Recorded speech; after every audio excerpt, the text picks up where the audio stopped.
What's up, fight fans? We are back at it with another edition here at Round One Sports TV. I am always your host, Edwin, and where the world fights start, round one. Say that again. I get a kick out of that. So we got a lot to talk about here. Let's break down this Brian Norman Jr., Oscar Collazo. Don't forget to hit this like button and anything else you would like to talk about boxing, pull up. Let's talk about it. Let's get right into this video. Don't forget to smash that like button. If you haven't already, subscribe to the channel. Let's go.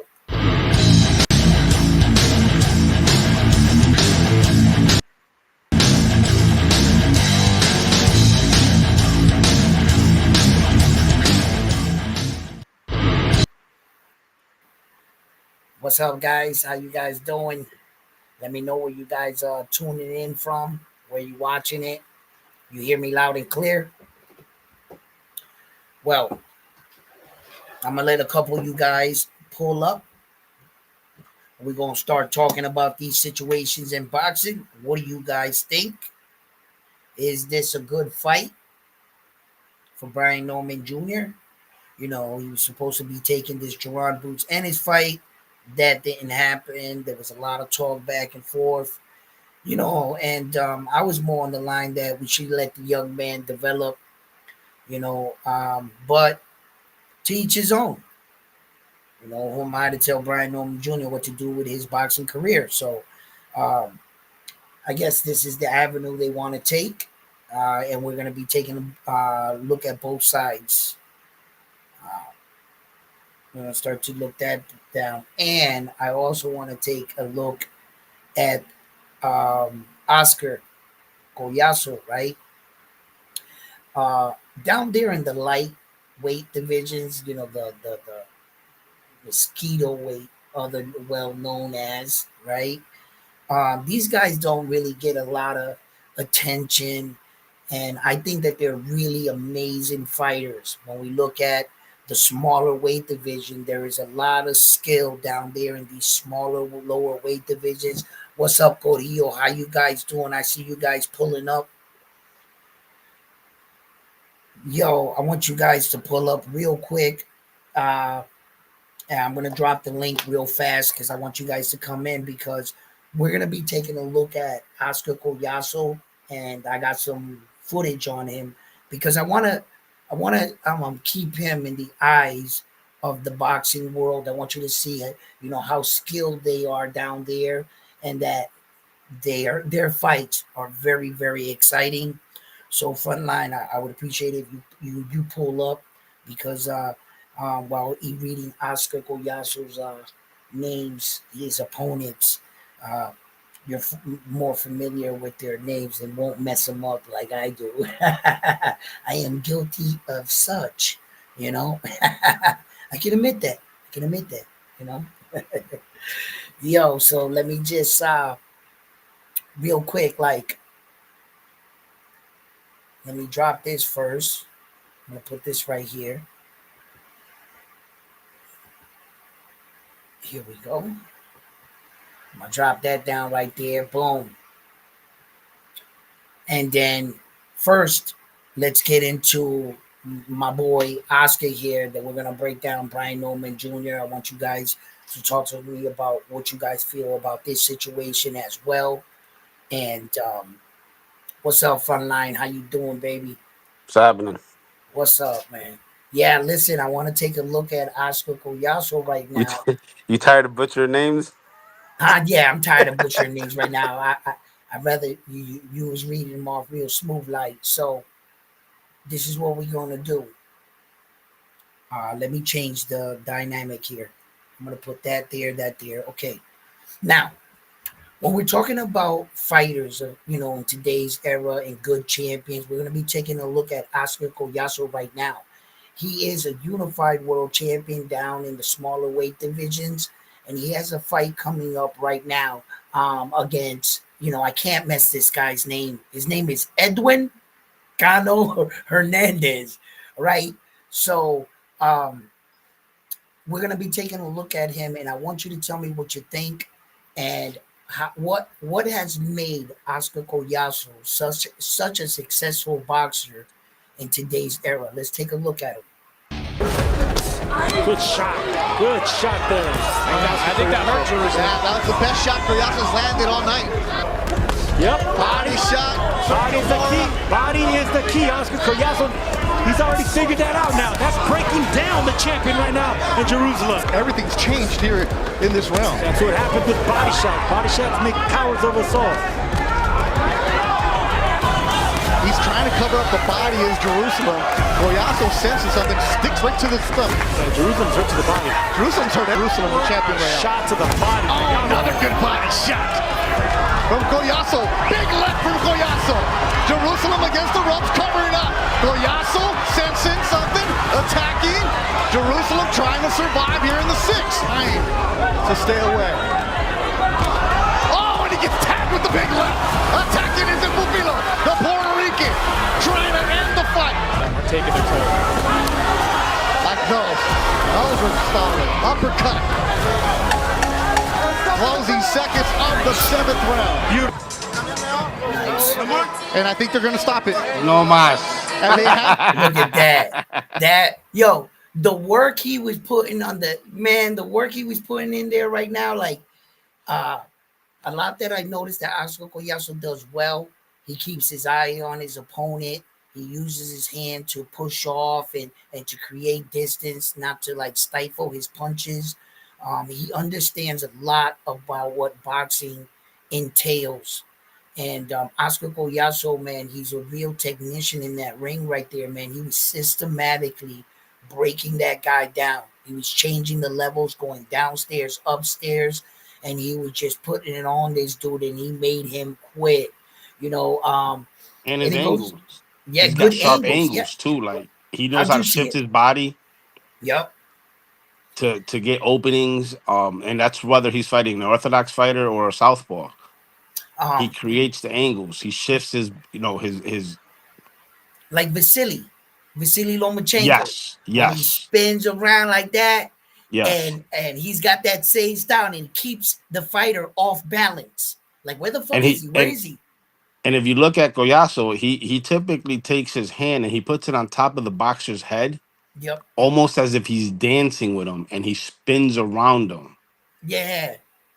He's Yeah. controlling him. He's controlling 100%. Yeah. And let's take a look a little bit more here. Let's Stopped it. Miguel Domingo has No protected mas. his fighter. He said no Melvin Jerusalem mas. stays on his stool. Azul con los vivos en blanco. De preparación, ¿no? De ir viendo cómo... Viendo su trabajo el nicaragüense sabe que es la oportunidad. El de Puerto Rico da el primer paso el que tiene un alto porcentaje de knockouts. Buena mano izquierda. Tambaleando Lama. Buen golpeo por parte de Collazo. Qué bueno que los veamos a los dos entregados a la pelea. Tratando de llevarlo. And Buena Collazo's defensa por been parte down del a couple puertorriqueño, times, too. que aquí falla de manera estrepitosa. Cuidado. Como chivo cristalerista de Collazo es inmediata, don Julio. Sí, es una pelea muy entretenida, la verdad. Este Collazo. El nicaragüense no alcanza a descifrarlo. Buena combinación. Entrando izquierda, derecha directamente. Querer ver un nicaragüense que no le ponga ganas a la pelea. Y bueno, cuidado porque estos boxeadores a veces dan sorpresas. Sí, ahí acomete de nuevo. Stop it, ref! Quítale! Do your job! What are you doing? He's doing his laundry right now. Reaccionar el nicaragüense, pero The referee is checking his pinta con la izquierda y con la derecha. Y sigue. God damn! Está noqueado. Viene la cuenta para adelante. Aquí está Collazo a tratar de rematar su obra en el tercero. Está sobre piernas balances. El nicaragüense viene como cazador que va tras su presa.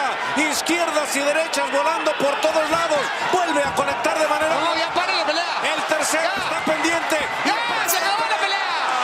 Tommy did his job. What the hell Detiene is el the referee? combate y Collazo se lleva el triunfo de manera. This man was being assaulted. Collazo with the pink. The hook. He works. They had a couple of parades. The Filipino lands a good shot. Cut. Good shot landed by Collazo in the pink.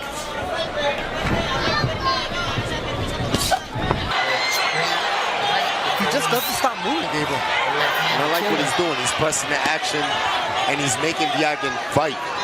Like Diagan's don't. He's making him uncomfortable.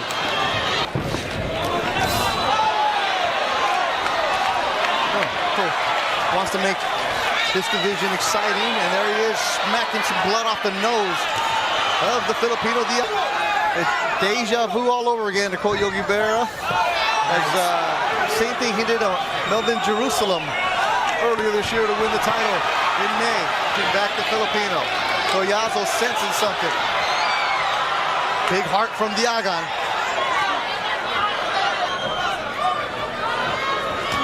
Nice body shot. Deep press now from Diagan as he retreats. He's getting stronger as the fight progresses. Uppercut, hook from Diagan. Who's hurting as he goes back. Are they going to stop it? Because the referees are talking. He's looking for a way out. No fight is over. The fight is over. My man is no mas. Knows how to cut off the ring. A lot of amateur experience. Real tight. And Ray.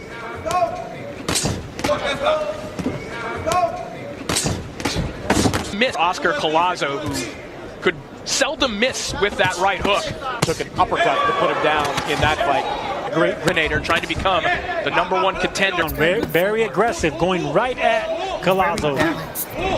Big right hook there from Collazo, and Reyes is shaken up. Reyes is hurt badly, and he goes through the ropes. Big shot. It was that same right hook coupled with the left overhand left. 6, 7. It's time out. It's time out. It's one of those circumstances where Collazo does not need to load up. Another hard body shot there from Collazo, and 2 left hands rock the head back of Udell Reyes. Another right hook. Flush on the chin of Udell Reyes. Big display of courage here from Udell Reyes. A potentially life-changing opportunity. Possibly slipping away here as Collazo is unleashing along the ropes. Reyes in major That's why trouble. these lower weight classes are more exciting. You see the body and the punches. He should step back a little bit and get that power and clear up. The referee with a very concerned look on his face right now. Bambi came out to play.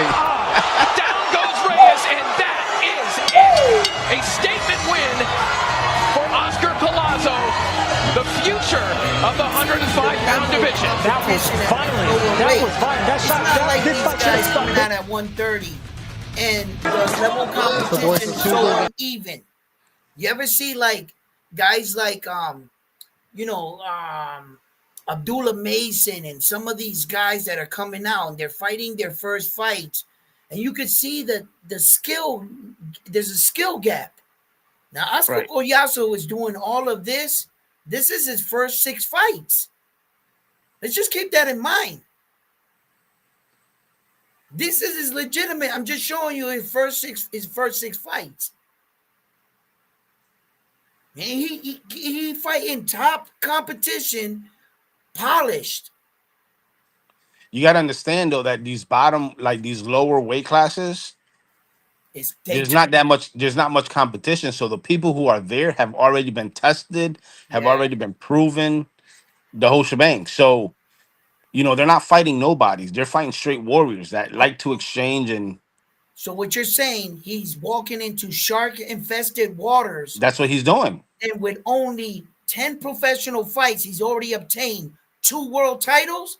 11 professional fights. Right. And he's a unified champion in shark-infested waters. Let's check out his competition and how this man is doing it right here. It is.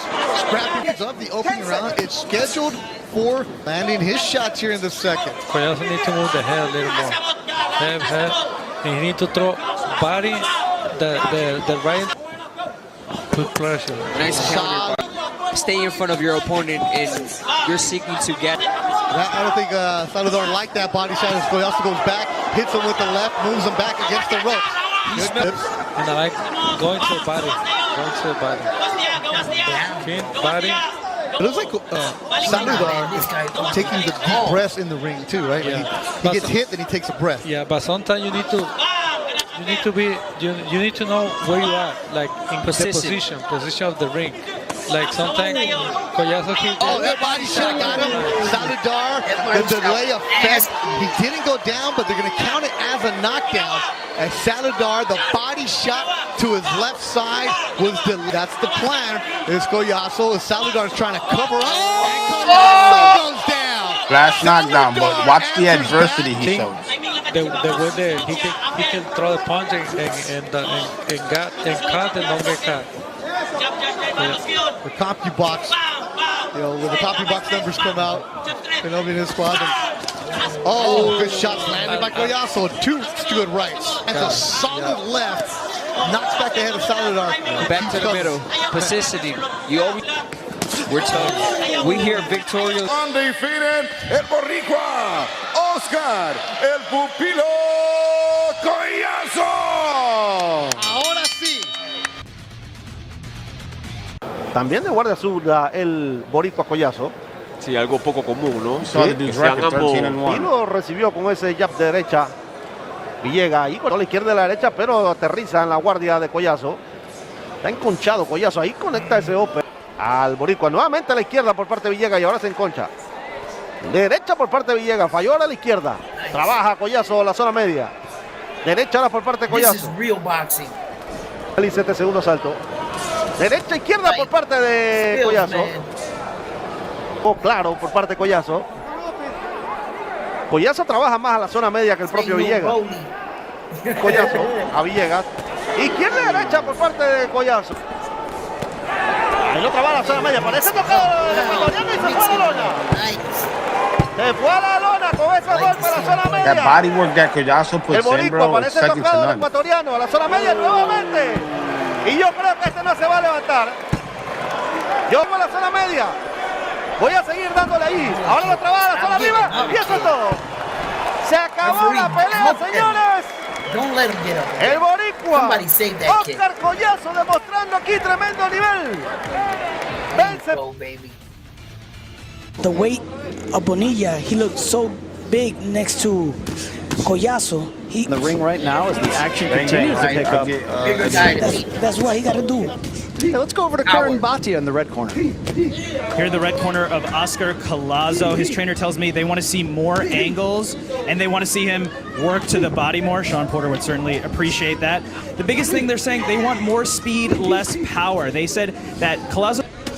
Ivan, let's talk about the great footwork you showed during your career. It was almost like a dancer you were. I mean, how are you on the dance floor, my friend? The good thing Collazo is doing, he's working that good body shots. Mia won't back down, right? Uppercut splits the guard. Back comes Collazo with the combination. All straight rounds with a tough fighter, because he's going to need this experience when he goes for title fights. Well, it's not only back to do a good fight, even if they got to lose, because they make a good fight too. El Pupilo, Oscar Collazo. There we go. So we were taking a look there real quick at Oscar Collazo. He has an upcoming fight here against Edwin Cono Hernandez. Tell me what you think. I like what I saw here. I like the way he mixes up his punches, Oscar Collazo. I like his footwork, his placement. I like that he's always busy and he's always trying to push the action, if trying to create his moments in the ring. Frontline, what'd you think? What'd you take from that? Nah, Collazo's on a whole nother level. Like a whole nother level. He like I said, his angles, his footwork, his punch selection. I mean, the list goes on. I mean, he's on another level. And I also like that he showed adversity when because he's been dropped a couple times in his career. Mm-hmm.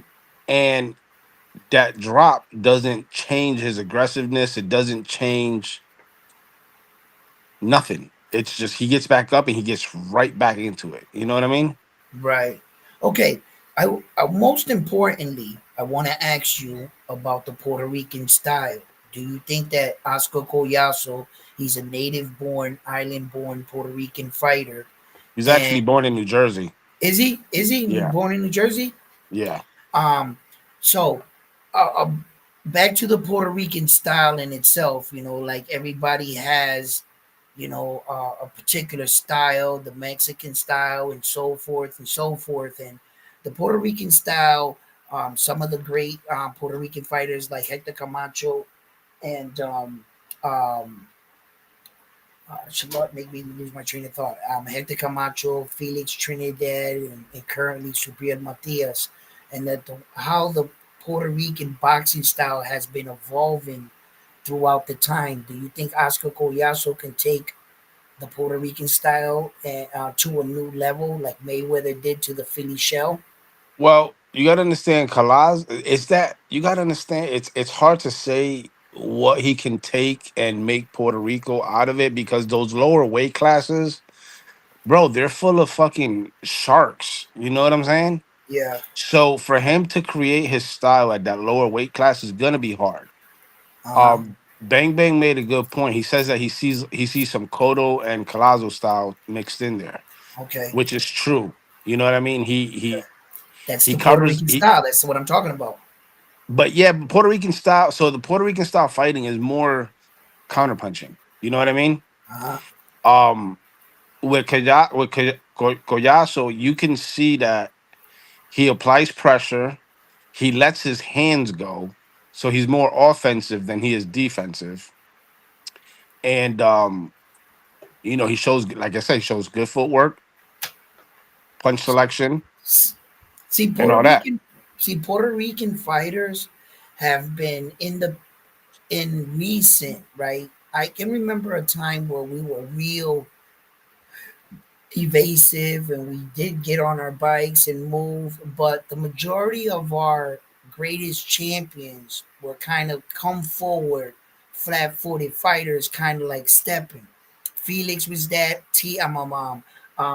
Miguel Cotto's was like that. They weren't really those kind of, and we lived off the check hook. Our fighters loved the left check hook as Puerto Rican fighters. As our style, we're the kind of fighters that we're really aggressive, and that can be our downfall. We're the type of men that we live by machismo. Meet me in the front, in the center of the ring type shit. Those are Puerto Rican warriors. Those are the kind of guys that they live to exchange and bang, like Subriel. Saint perfect example.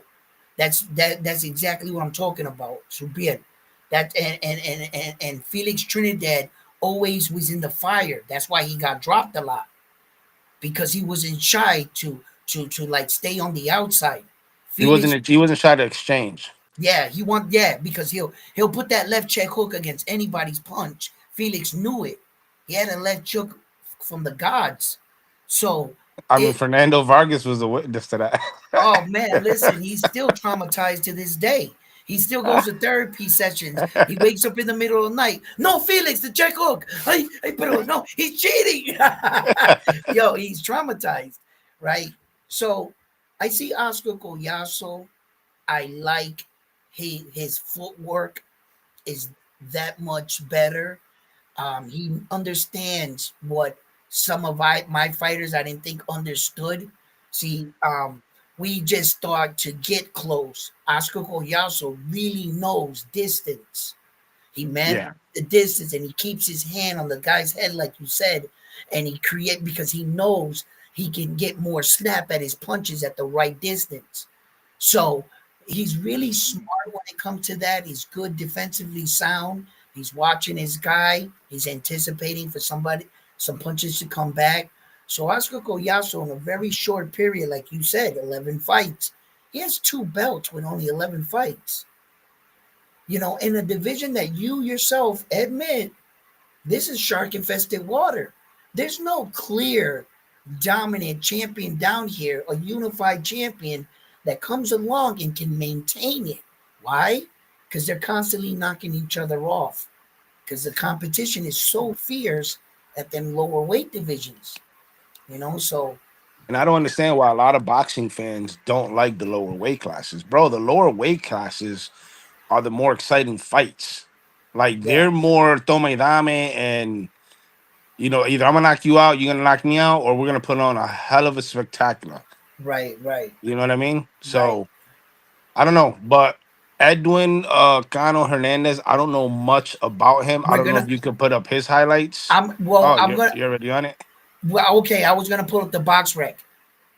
Oh yeah, either or. Yeah, I was gonna throw up the box rec and let's at least let me yeah, let's replace the screen here. I'm gonna throw up this. This is what I was gonna do right now.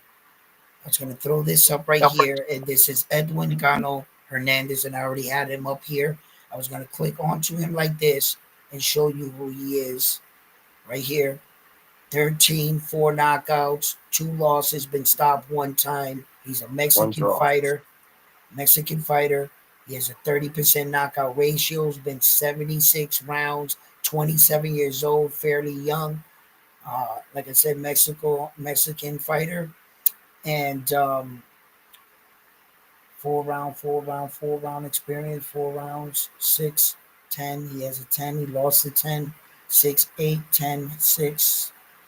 And then he's going into a 12-round fight, coming off an 8-round fight That's against. going to be the game changer right there because Collazo, he'll go the distance Yeah, if he has to. yep. But I think on this one, it might be an early night for Cano Hernandez. Yep.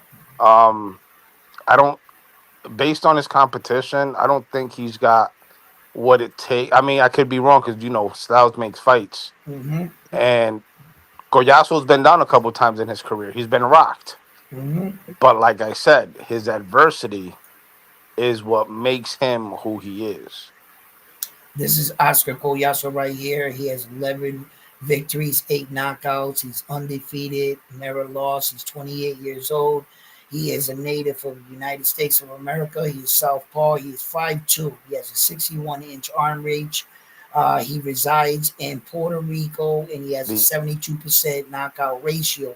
He is currently ranked number 1 in out of all Puerto Ricans and American fighters in that division. There's only 4 American fighters in that weight division. He's number 1. There are 292 registered fighters in the entire division. He is ranked number 1. So that's what we're talking about too, as well, and what you hinted to, that these divisions right here, although lightning in the bottle, there's not a lot of depth in the divisions. Moving up in divisions later, where do you see Oscar Collazo in the future? And like, where's he maxed out? Only at 5'2". Come on, how much can we ask here? I would probably say he won't go past 118, 122, maybe pushing it. Shit, you got him way up there more than me. I'm thinking 112. I'm thinking 112, 115. You're capping it right there. Look Well, at yeah, Sonny Edwards. He was just too small for Bam. You know, yeah. at 5'2", I don't really give him, all the way up there, but he can make a pretty coin. And thanks to fighters like Naoya Inoue, Junto, Bam Rodriguez, a lot of these electrifying fighters that are bringing views and attention to, and rightfully so, to some of these lower weight divisions. But we have some amazing champions down there, you know. Yeah. So yeah, I like the fact that Oscar Collazo right now, he's not staying on the couch. He's not allowing inactivity to plague him. So what he's doing now is that he's got himself an opponent. Uh, not everybody's going to be quick to get in there and mix it up with him right now, because they can see how dangerous, how talented, and how determined Oscar Collazo is to really put Puerto Rican boxing on his back right now. I got to give it to him right now. He's a unified world champion, and I can't wait to see more of him. We're gonna this Saturday. We're gonna be taking a look at him. I'm front You know line. what'll be cool though, Yeah, because at the time he wasn't champion, but he beat him already. Melvin Jerusalem holds the WBC. That'll be dope if they're able to do a rematch and also fight for the WBC, which that'll make him a three title champion if he yeah, beats Jerusalem. You know what I mean? right. I understand where you're going with it. Yup. Okay, so Jerusalem right now, he's the WBC world champion. Yes. Okay, so that's you're talking about Melvin. Melvin Jerusalem, yes. Melvin Jerusalem, right. And then the other one, the IBF, Pedro. Yep. Pedro Pedro Taduran. Tarudang. I didn't want to mess up his name. I'll let you say it. What do you think about him? The IBF champion. I'll be honest with you. I'm gonna look him up right now. I know nothing about him. Really? Okay. Okay. Okay. We gotta check that out. Let's see where how far my man here can go. The 105 is I would like to see if he can unify. Rosada is the WBA and the next He's division 108. so Pedro Taduran. He's 17 wins, 4 losses, and 13 of those 17 wins by knockout with 1 draw. Ooh. See, these guys' record sometimes is deceiving, but because see, down in these lower weight divisions, they don't care about that. Oh, and their record can be deceiving because he might have. Oh to wait. My apologies. That's the wrong. Hold on. I'm looking at the wrong Pedro. Are you? I can't find him on BoxRec. Hold on. IBF champion. Go to champions. All right, let me see. I go to champions. Click on the champ. Okay. And then I go all the way down. Down here. And then Page rolls right here. Here, let me put him up. He's a Filipino fighter. He's 17-13 and 4 losses. He's never been knocked out in the 4 losses. He's 28 years old. Okay, so yeah, same guy. Yeah, that's him. Yeah, but if you look at his oh, I'm an idiot. I was looking for something else. He's had that IBF title for quite some time, bro. He's also had the WBC minor title. He had a minor title. The Filipino. Look at Bang Bang trying to stir up some shit. He said Frontline wants him to fight Inoue.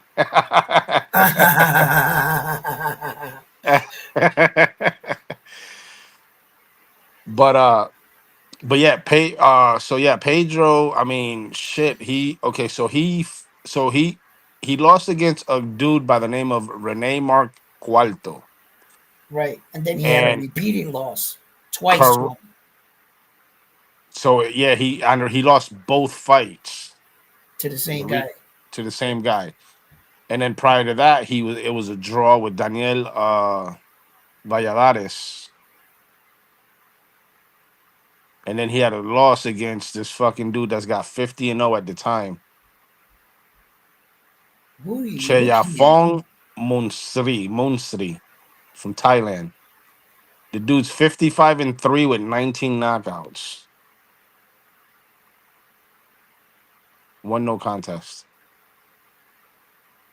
Okay, I'm a little confused here because after you read off the both losses to Mark on my thing, it says, Jesus Christ, 9-34. Yeah. You talking about Powell Balaba? Yeah. Yeah, but look, if you look at that he went down to a 6-round fight on that one. Yep. So he's 12, and then 6-round fight. Right. Now, he's beatable. Like you said, though, he's beatable. Definitely beatable. But like you said, in that division, there's only 292 fighters. Yeah, so they're seeing each other. That's why I said their record could be misleading. Correct. Very, very misleading. Yes. Yeah. Another situation I wanted to bring up, guys, while we're here, the Brian Norman Jr. fight, right? And what you guys think about that against Cuevas, right? Now check this out, guys, right? Well, now that we're just on BoxRec, here I'm gonna go up here. What I'm gonna do is I'm just gonna shoot down and wait. Brian Norman Jr. is here, right? Right That's here, boots. right here. Yeah, but Brian Norman Jr. He's in his division. Yeah. So boom. So he's right here, right? He's 26 and 20, right? He's 24 years old. He's a native of the United States of America, orthodox boxer. He stands at a 5'8". He has a 72-inch arm reach, 92 rounds, and a 76 knockout ratio. Brian Norman Jr. is coming against right here, Cuevas, right? We're gonna pull him up too as well. And here he is. He has a record of 27 fights, 19 knockouts. He has a 70% knockout ratio. He is a Puerto Rican, native-born Puerto Rican. He stands at 5'9", and they have no arm reach on him right now. No, and he has boxed 130 professional rounds. Now, here's the situation I was looking up while we were talking earlier in the What's Up chat, and I wanted to see this, right? He's scheduled right here. It says it right there, Brian Norman Jr. And I wanted to see what Cuevas' experience was. I noticed he doesn't have any 12-round experience. No. He has all 10, 10, 8, 6, 10, 10, 10. But he's right in there. He's a lot of 10. You know, those extra 2 championship rounds sometimes in the beginning of a young fighter's career, could. But as you can see, he's been in enough 10-round fights. Now let's look at the elephant in the room and what people are saying about the inactivity. Well, he's coming off his last fight, 2023, December 1st. Right? Yep. No. Yeah. December 1st. Yes. He's back in the ring, 2025, 329. Frontline, tell me what you think about that. So, as far as skills go, I think Cuevas could pull the upset, right? Okay. But the inactivity will play a part on how the fight gets, how the fight dictates. That being said, let's talk about Brian Norman Jr. Brian Norman Jr., the only real opposition that he's fought in reality was Giovanni Stanian. That he won Giovanni. with Okay, so Giovanni hold that Stanian. thought. Hold Go that ahead. thought. I got him up here right now. Let's find Giovanni. To the person that you're saying that gave him the toughest fight. When did he have that fight? It was his last, and he won by an impressive knockout. I give him that. That was back in May of 2014, 24. Sorry, May 18th. Yo,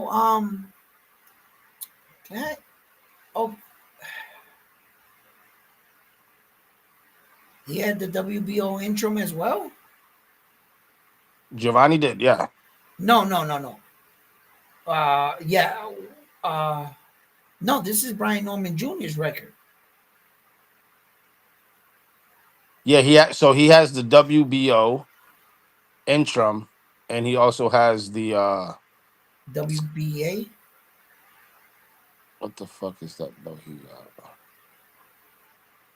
Wait a minute. Oh, what the fuck is? Hold on, Brian Norman Jr. Wait. He's got the WBO. Wait a minute. Wait. God darn shooting minute here. Okay, Brian Norman Jr. They got him ranked, the WBO, right? 140. Jerron Bucenes, Staniones, Mario Barrio. Okay, that's the 4 champions at 147 pounds. Let's go back to BoxRec for a second. Let me look at this one more time. Hold on a second. Wait a minute. Show me where you won this belt Brian Norman Jr.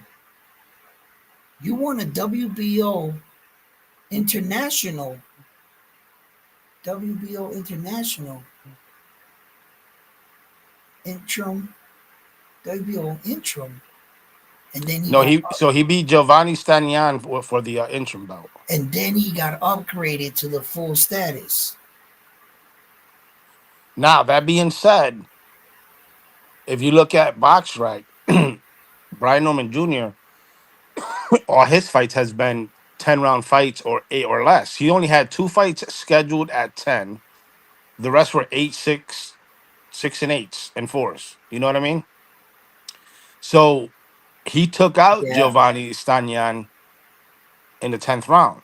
That being said, if you go back one fight when he fought Janelson Figueroa Boca Chica, Norman was dropped in that fight in the first round. that fight was ruled a no contest. Right, because of cuts. Both of them had cuts. That fight was brutal too. Yep. But So Brian Norman Jr. has proven to be, suspect. well, at least he said suspect. He's proven to be in at least a couple good battles, a couple Yes. good fights. He's had some blood fights where the blood didn't discourage him, and he fought a brutal fight. I remember when he knocked out Homeboy, and he kneeled down and he posed and he watched him while he dropped him. That's when he won the title. Remember? Yep. And he scooted down like that, and he was just covered in blood, and you could see all like the blood on him. So he's been in some decent blood fights before. As level as competition, now that's what I wanted to talk about and break down. Do you really feel that Brian Norman Jr. has been pushed in boxing matches that and is that why you feel right now the Puerto Rican has a great opportunity of playing spoilers? That explain that. 100%. I think I'm not taking nothing away from Brian Norman Jr. Yep. He's got the belt. How he got it, who knows? But he's probably another email champ. But regardless of what it is, with that performance that he did against Giovanni, you got to give the man credit. You have to. Right. But on the same token, you can't count Derek Cuevas out at all. Right. Derek Cuevas is a very, very, very dangerous fighter. Well, I mean, the look, Brian Norman Jr. has a little bit of inactivity himself. Cuevas is coming off, which you okay. Brian Norman Jr. last fight was 2024 518. That was his last fight, and now this one is 2025 329. Which is So it's basically almost a year. a year, right? So Almost. almost. So that's what he has, right? So that's what Brian Norman Jr. is coming in with inactivity. Cuevas is a little bit different. Cuevas got the inactivity. He's got it for 2023, which is a little deceiving because that's December. So that's the 1 month, and then the new year, which is 24, and then now into 25. So he only has 1 year and a few months actually inactivity, Cuevas. Correct. So it's not really a far off. They're both not really that far off coming out of big time inactivity or one being more active than the other. So I think it's pretty fair. So okay, I'm on the line with with that. So now stylistically, you think Cuevas can go in there and um, take Brian Norman's assault, weather the So storm? Cuevas, he's a warrior. Yeah. If you pull up his highlights and you look at his highlights, his style of fighting is similar to Brian Norman Jr., where they sit inside the pocket with like a half a Philly shell, and they like to exchange. What I don't like about Cuevas is that he's a very slow starter. Like he doesn't get going until like the 4th or the 5th round. Right. So that being said, if Brian Norman Jr. takes advantage of those first 5 rounds, it could put Cuevas in a predicament where he's going to have to go for the knockout and expose himself or leave himself open for counter punches.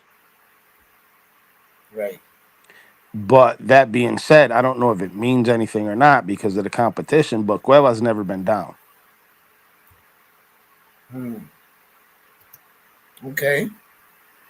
So you're saying that you feel like his chin has been battle tested here. Yeah, and Janelson Boca Chica dropped Brian Norman Jr. and Cuevas hits way harder than Boca Chica. Which, by the way, Boca Chica, he's got a deceiving record too because he's the one that sparred with Teofimo and dropped Teofimo in sparring. Okay, go ahead.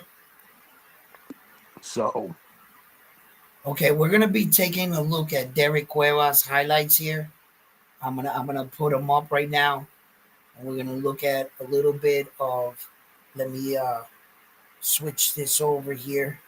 I'm gonna be putting him up over here. So I want to switch this over, right? Okay, I got that on pause. Yeah, I'm gonna bing, bing, bing. I'm gonna be taking a look here. David Cuevas right here. This is Cuevas. Ooh, ooh. Why so mean?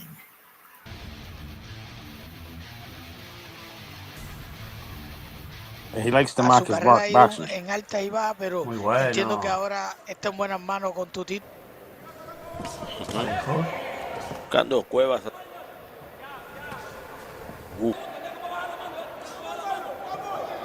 La recta final ya del primero. Uno, déjame te pongo 2. Yo entiendo que se mueve. Sí. Genial. Sí, un rival que son, ahí lo estamos viendo. Buena mano, lo lastima, pero lo deja revivir. No le ponen la presión que debe ponerle en esos momentos. ¿Ve? 25 no segundos. Está lastimado. Está lastimado y ni cuenta. That was a big shot. Se va la lona y no había sonado la campana. No había sonado la 10-8. Bueno. Por ese derribo, obviamente, y ahora Cuevas ya se animó, le está metiendo otro tipo de... You see his footwork though? Ahí móntate la bicicleta, date vuelta por todo el ring y van a parar la pelea. Y es todo, señores. But you see his footwork, right? La victoria de Derrick Cuevas, dijo Héctor Afú, no más la celebración.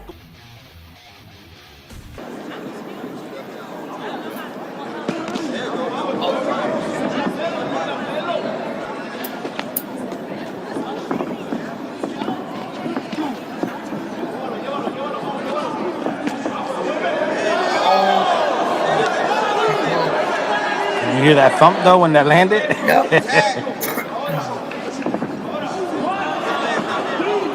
On this fight, he hits him in the glove and knocks him down.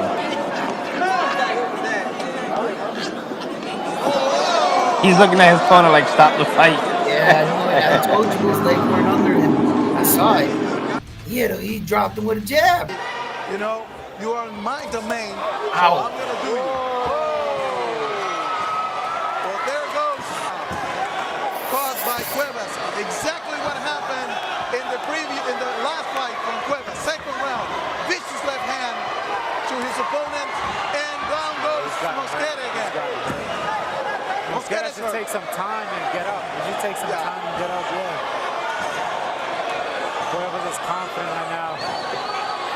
It's still early in the round. There's a lot of time. There's a minute and 30 seconds. Right hand to the head. There's a lot of time. Mosquera has to tie up. Left hand from Mosquera to the face. Clean. He's doing a great job of, he's winning this round. Mosquera's winning this round. No way. No way, let him fight. Well, that is going to be it for this fight because of that terrible left Right save that man from getting more damage. That's all you did. Rodríguez de Cuba, pero residenciado ahí en Panamá. Buena combinación de Cuevas y en la lona se va el cubano. Y lo va a burlar, ¿no? Le va a como decir, está muy mal, está noqueado. Sí, está muy mal, está noqueado. Está noqueado. Se levantó demasiado rápido. Está noqueado. Se acabó. Y es todo, señores, por la vía del knockout. La victoria para Derrick Cuevas.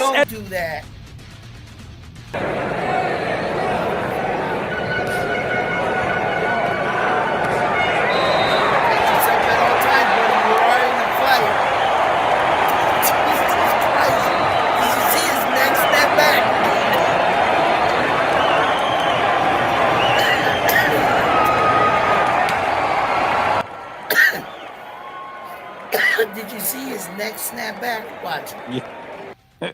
Oh, it was crazy.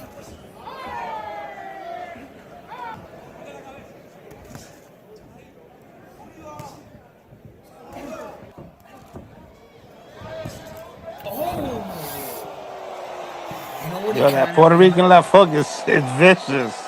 You know what? He's a bit better puncher, but he reminds me though of that's homeboy.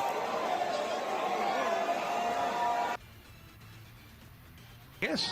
Happy birthday to Carlos Hermosillo. Un fuerte abrazo para nuestro hermano Carlos Hermosillo. Reminds me of Gabriel Rosario. Ahora sí que la experiencia y Vea, ese es el desplace que estaba comentando, como lo puede empujar. Cano Beltrán, otra buena zurda. Buena derecha ahora de Beltrán. Beltrán is swinging. He's swinging. Ahora de Cuevas. He's hurt. Yo, his glove touched the ground, ref. Do your job. El guante izquierdo en la lona. His glove did touch the ground, bro. Bertrand's glove. Qué buena combinación ahora, Es exactamente lo que tiene que ser Cuevas ahora en este momento. Ya no buscar ráfagas de golpes, sino que buscar golpes efectivos. Una derecha por encima al cuerpo. Ir acabándolo porque se ve ya.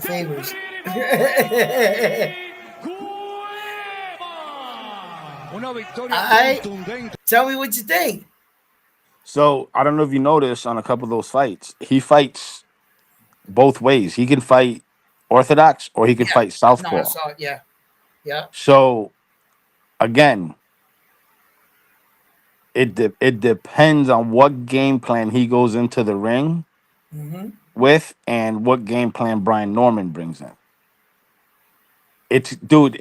So Derrick Cuevas on a Puerto Rican podcast, La Pichadera, he had an interview.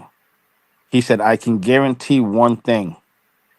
And it's the same thing that Subriel says. It's going to end by knockout. It's either going to be me or it's going to be him, but it's going to be an explosive fight. You know what I mean? So he's going into bang, but on the same token, there's not much film to watch on Cuevas. There's enough film to watch on Brian Norman Jr. And a lot of the films that you got on Brian Norman Jr., his chin has been suspect. But he has... Oh, go ahead. Finish your thought. He has tightened up his defense. Okay. So that could play a factor too. You know what I mean? I wanted to see how how strong he was. Also in respect, why don't we also put up Brian Norman Jr.'s highlights as well? I don't want anyone to say that I'm putting up their highlights and not putting up the other guys. So it's only fair. Yeah, it's only. I want to go ahead and I just thought about that right now, and I want to put up Brian Norman Jr. here. We're gonna take a look at him. Let's see what my man here has to offer. What am I doing? Okay.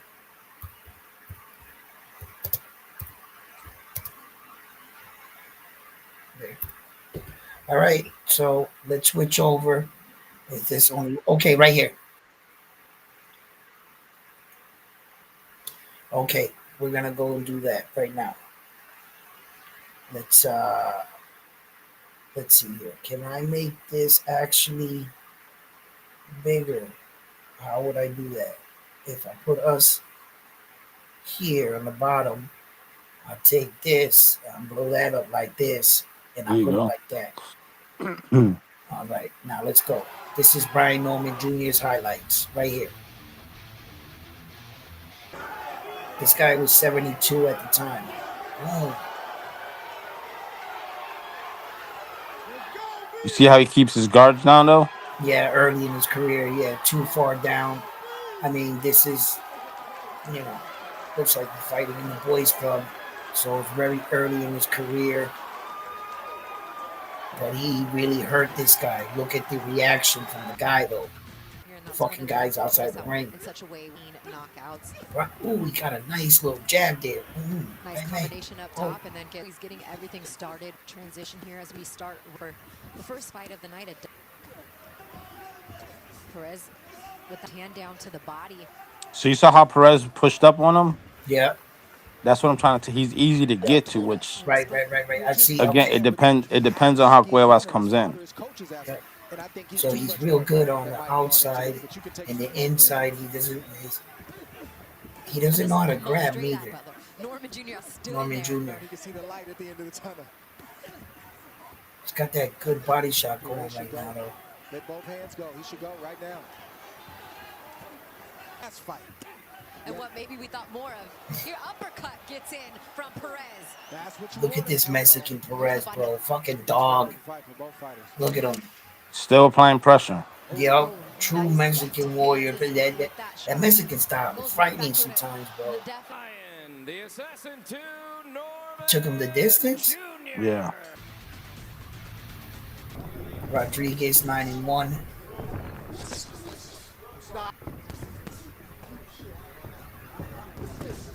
Norman's pretty fast, but he's got the same mistake Devin Haney has. That little drops his guard. Yeah. The check hook is gonna be it's gonna hurt him. And you saw Cuevas check hook, right? Yeah, I saw it. Oh. He's gonna have to start or weather the storm of Brian Norman Jr. early. If he can get into the 5th, 6th round with Brian Norman and it's turn on the engine, being a slow starter and all, as you can see, Brian Norman Jr. he's gonna apply a lot of pressure. He's gonna work off this jab, bro. And if you fight him on the outside, he's comfortable. He can't play mid-range with him. Brian Norman Jr. is better at him. From the outside and from mid-range? No, from the outside. Mid-range is dangerous. That's a 50-50 for any fighter. And with that check hook that Cuevas got, I wouldn't play mid-range with Cuevas. He can hit hard. Brian Norman better not gamble like that with him. It's going to be in the new. That's what's going to end up happening. I still think it's going to be in the new. There's a chance of anything, baby. As we know in fighting, shit happens and one punch can change a fight.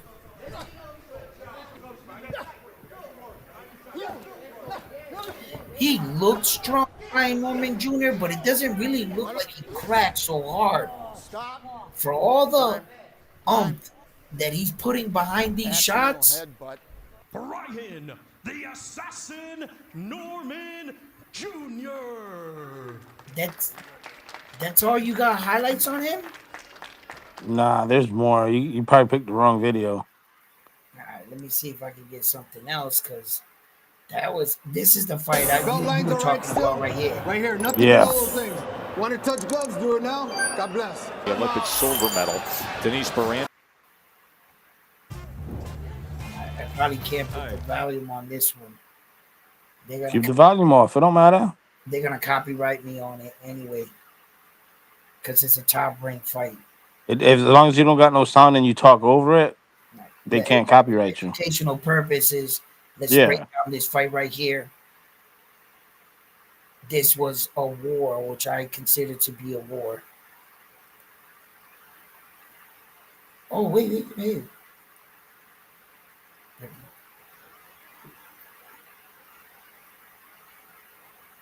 Sneaky body shots on the inside.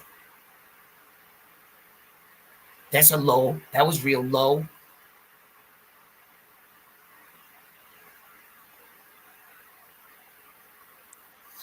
Wow. What round is this? The fourth round?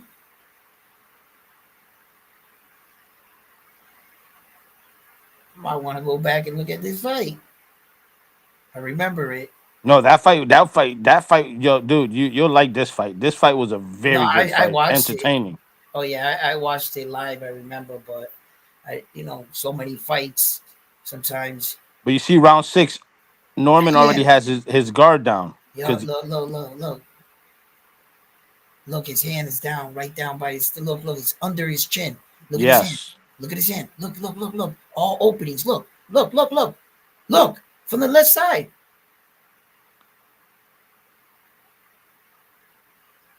And he's still fighting though. because Giovanni didn't catch him with anything. Right. Giovanni's nose is broken by now. That must be painful. Oh, he got hit big. He got hit big there. This is when he finishes him. Yeah, 10th Yeah, round. right here. Yeah, and then his neck body goes twisted. Yup. Yeah, his body contorted like that. Then that's when he stepped down that I was talking to you about. Yeah, this is the fight. He was But all if you take bloody. that fight and if it would have been Cuevas in there, having his guard down like that, dude. And the thing about Brian Norman Jr., if you saw, like, if you go back to his other highlights, Yeah. what makes him what they consider a power puncher Mm-hmm. is the accumulation of punches. It's not that he has pop; Mm-hmm. it's the accumulation that breaks people down. You know what I'm saying? Wow, that was a vicious shot, man. He made that man contort like to the side. Well, Look up look, that Boca Chica versus Norman. Boca Chica Yeah, versus Norman. yeah. All right. Let's see if I can.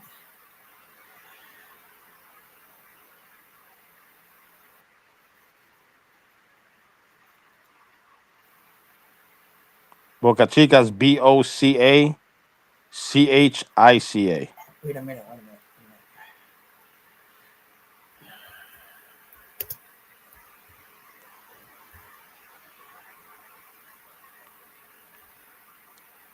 BOCA. Yep. CACHICA. Gotcha.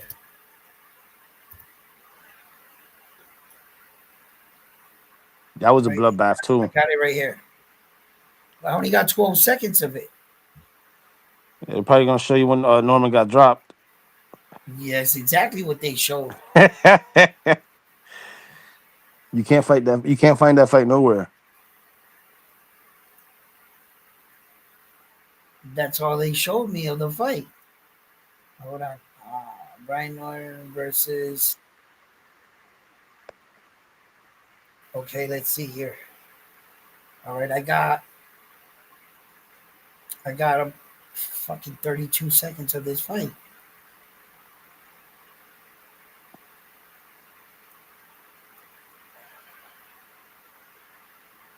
What? Let's see what the hell this is. Oh no, they just showing highlights of them fighting other people. Yeah, there's nothing. They got him dropping Brian Norman Jr., which was a slick little shot. Spoken. We talk about Rohan here. He is a problem at 47. Who? He's got Rohan Polanco. Oh, he is a problem. Rohan Polanco. We talk about him in the channel. Yeah. No, he is a problem. Rohan is really good also. He might be one of the best 147 pounder, 147. People don't really talk about him though. I had Rohan Polanco actually on my show. I interviewed him, and I'm hoping to get him back to come back on my show. And I'm actually gonna see if I could set that up. Let's see if we can get him back on the show. In fact, Rohan. And Lou Spooky, in case you don't know, we got insight here. Rohan Polanco is fighting Fabian Maidana on the Inoue undercard. Yes. In fact, breaking news. It's not on Box Track. It's not nowhere. It's strictly here at Round One Sports That's Talk. right, Frontline. Thank you for dropping that breaking news. And that's what's being said right now. That's what I'm getting from my sources. And Rohan Polanco looked really strong at 147. Um, I'm hoping the best for him. You know, he right now he's got a little bit to work to prove, but I think he is a worthy opponent. I think he has all the skills, the power. Rohan Polanco definitely he's starting to make headways. Let's see how he takes care of this guy right here. But in the division that Rohan Polanco in, it's gonna be the new.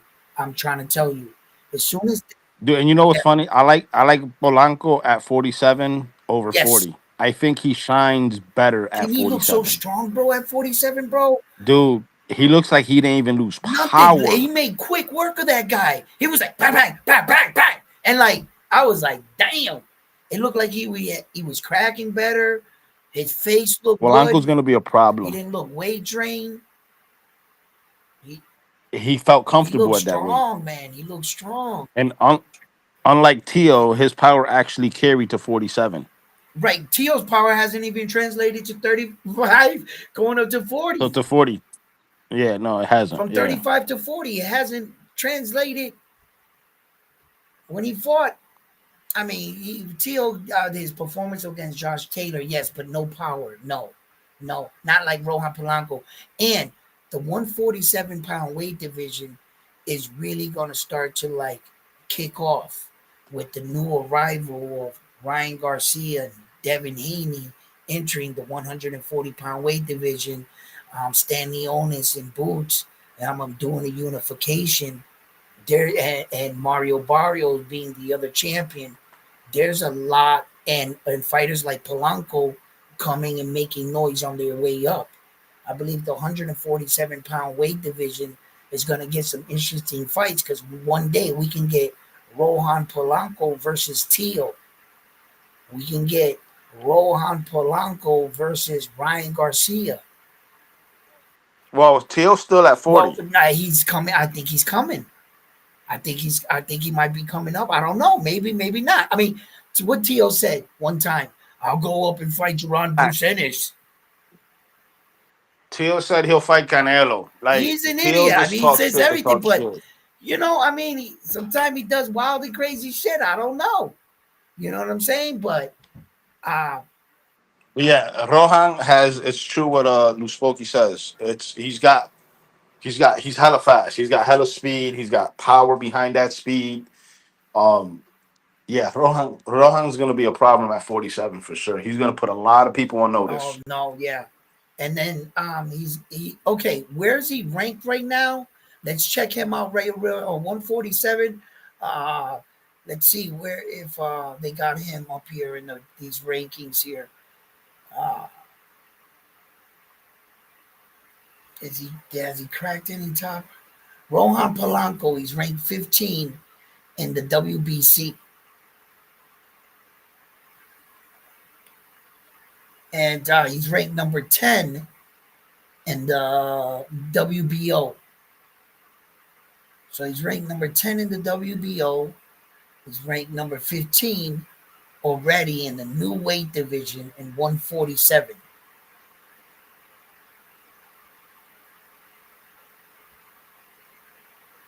You got Rolly number 2, Ryan Garcia number 3. I mean, politics tell me Connor Ben is in the division.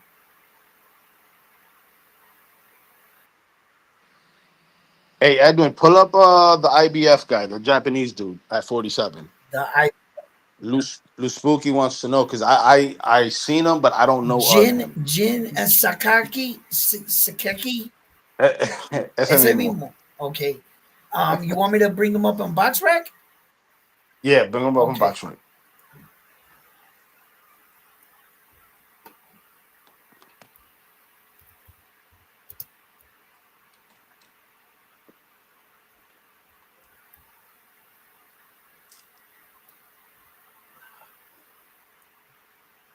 Here he is.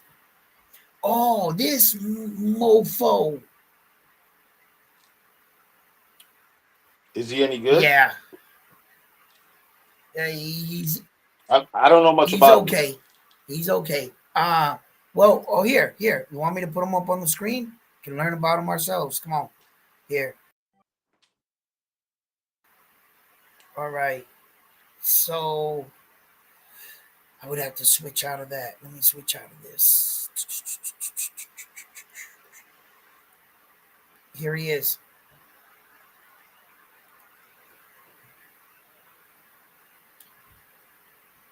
He's ranked number 3 in the world in Japan. He's ranked number 1 in his weight division. He's only 23 years old. He's 5'8.5". Pretty tall for Still young. Yeah, pretty tall for a Japanese fighter. He has a 69-inch arm reach with an 89% knockout ratio. He has 19 fights with 17 knockouts. He lost in the fight that he lost. He was stopped. Let's go check out what happened. Well, with 17 knockouts, what you're going to see are a bunch of knockouts, I'm pretty sure. The majority of his fights were all in Japan. He lost to this guy right here. I saw this fight actually. And the guy's still undefeated. Yep. Andy Hiroka. Wait, ain't Hiroka ranked somewhere or has a title somewhere? Hold on, let me check. He is actually okay. Hold on. Wait, that's the wrong weight class. You're in the wrong weight What do you mean? class. Hold on. What are you talking about? At 47, no, it's Barrios.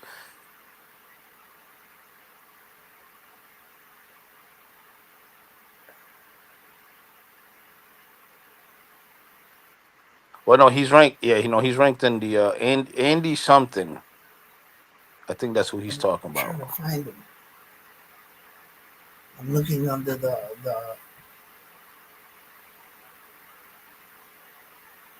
Maybe I went down too far, or.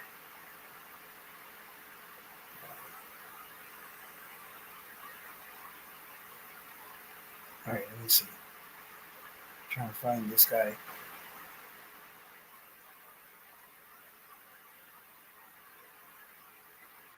What weight division is that? No, that's super lightweight, Edwin.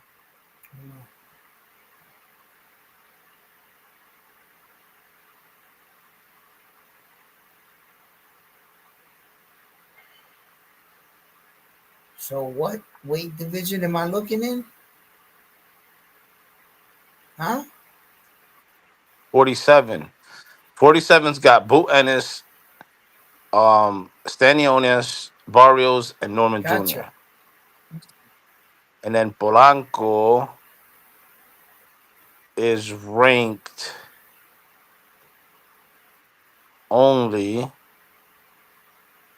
He's number 10 and number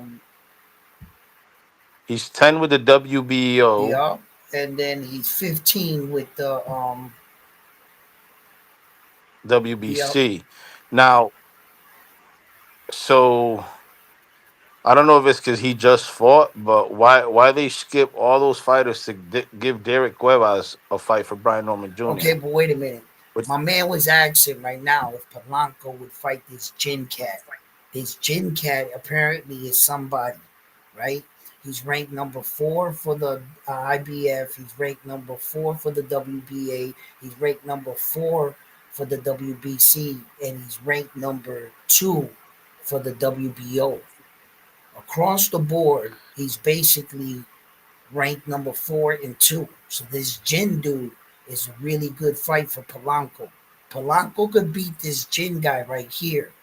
Then he would crack, the top 5.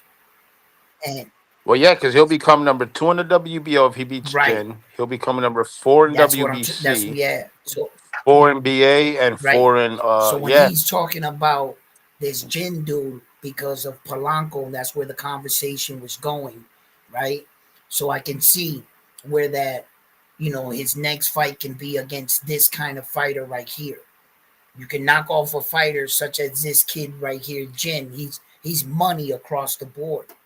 You know what I'm saying? And we all know without the WBA, not looking at that ranking system, the rest of them, except Conor Ben, I'm not gonna. What weight division is Conor Ben really fighting? Because what's he doing now? He's fighting 160. Like this guy's all over the place, right? Lewis, Patty, Alex Rocha. Alex Rocha's the top for Brian Norman's belt. I don't think you're gonna go that high up, but I definitely would take that. Then David.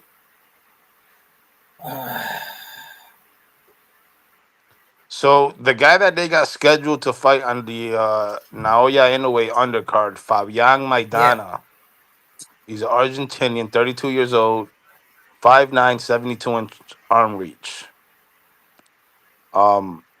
He's ranked number 4 in Argentina, 59 in the world, 27 fights. He's got 129 rounds in. He's 24-3 with 18 knockouts. So he's no slouch. He lost to Barrios. He lost to a guy by the name of Francisco Mercado and Jadiel Para. All right. All by UDs. Okay. Ironically, for some reason, they got Josh Taylor in the rankings at 147. Josh Taylor was an undisputed world champion. If you want to put your kid in with a former world champion, not just a former, but undisputed, I got to admit, Josh Taylor hasn't looked like himself in the last 3 fights. Okay. Rohan Polanco, good name to have underneath your belt. If you want to bring Josh Taylor up type shit, I guess, that's a pretty good name. Another interesting fight, which could have been for Rohan Polanco, actually would have been that Ellis kid, Rashidi Ellis. Yeah, Rashidi Ellis would have been a good fight. That's a good fight for him. I would have wanted to take something like that. The Jin kid seems to be way up there. He's really regarded, well respected, as you can see in all the sanctioning bodies. So that might be a really tough fight for him. Whether or not he's ready, we'll only know on the day when they meet in the ring. But definitely though, career wise, Josh Taylor's name wouldn't be a bad name on your resume, brother, to tell you the truth. And it would be kind of like, in a way, going back a little, because Josh Taylor's ranked 11, he's ranked 10. You understand? In Rohan's highest ranking. But Josh Taylor's also ranked number 10 by the WBC, shit like that. So but it's a good name. And then, like I said, I reintegrate the Rashidi Ellis fight. I think would be a good fight for Rohan Polanco to really showcase his skills. And I think he beats Rashidi Ellis. He looks stronger. He looks faster. He works good off the jab. And he doesn't seem to veer off the game plan. Not like Rashidi. He had the fight in the bag versus that kid, that Mexican kid. And he just gassed out. He gassed out against that Mexican kid, and then that kid went on to fight Jerome Butenis, and we know the story with that. But, yeah. I expect to see a lot of good things for Rohan Polanco, but, he has a lot of tests and a lot of proving to do. Here at Round One Sports Talk, we don't, automatically give you the nod here. We're from the show me state. You're going to have to show me. You're going to have to put in your work around here. You know what I'm saying? To earn, to be called some of the best men and women to do it. We just don't want to sit here. Yes, we will point out your good traits and how the fight is, but I'm on the line that you will have to prove your weight and earn your weight. So Rohan Polanco, for me, he looks very exciting. Definitely a fighter I'm going to be looking forward to seeing more of. Um, and these are some of the men that I feel that should be talked about in some of the fights. Brian Norman Jr. He's finally going in and putting his title on the line, and we want things to move along in boxing. If Joanne Bruce Ennis is fighting Stanionis in that weight division, what do we want to see, guys? We want to see unifications, and we want to see the best fighting the best. You know what I mean? So that's why it's good that things are moving along. So look, some other fighters in some other weight divisions, things are not moving along as expected. When we think about the sport of boxing, they ask the fighters to do certain things, like fight this fight for a title eliminator, and you will be granted the next shot at a world championship under whatever promotional banner put together the title eliminator. For example, Subriel Matias was offered and promised a shot at the winner of Richard Hitchison and Liam Paro.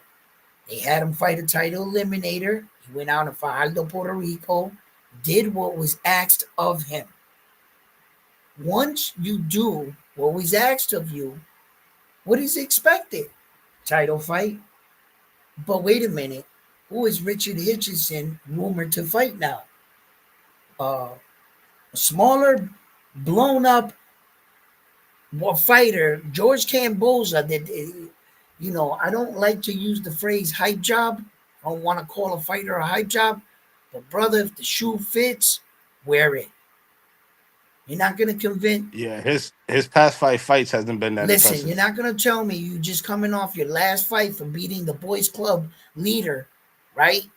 You know what I'm saying? The Boy Scout freaking boxing champ, and he took you 12 rounds, and before that, you won 1 out of the last 4 fights. And very controversial win. Because Maxie Hughes put the You can ass whooping say on he Camboza. basically lost 4-4, and then he came into fighting this Australian city champion, whatever you want to call him.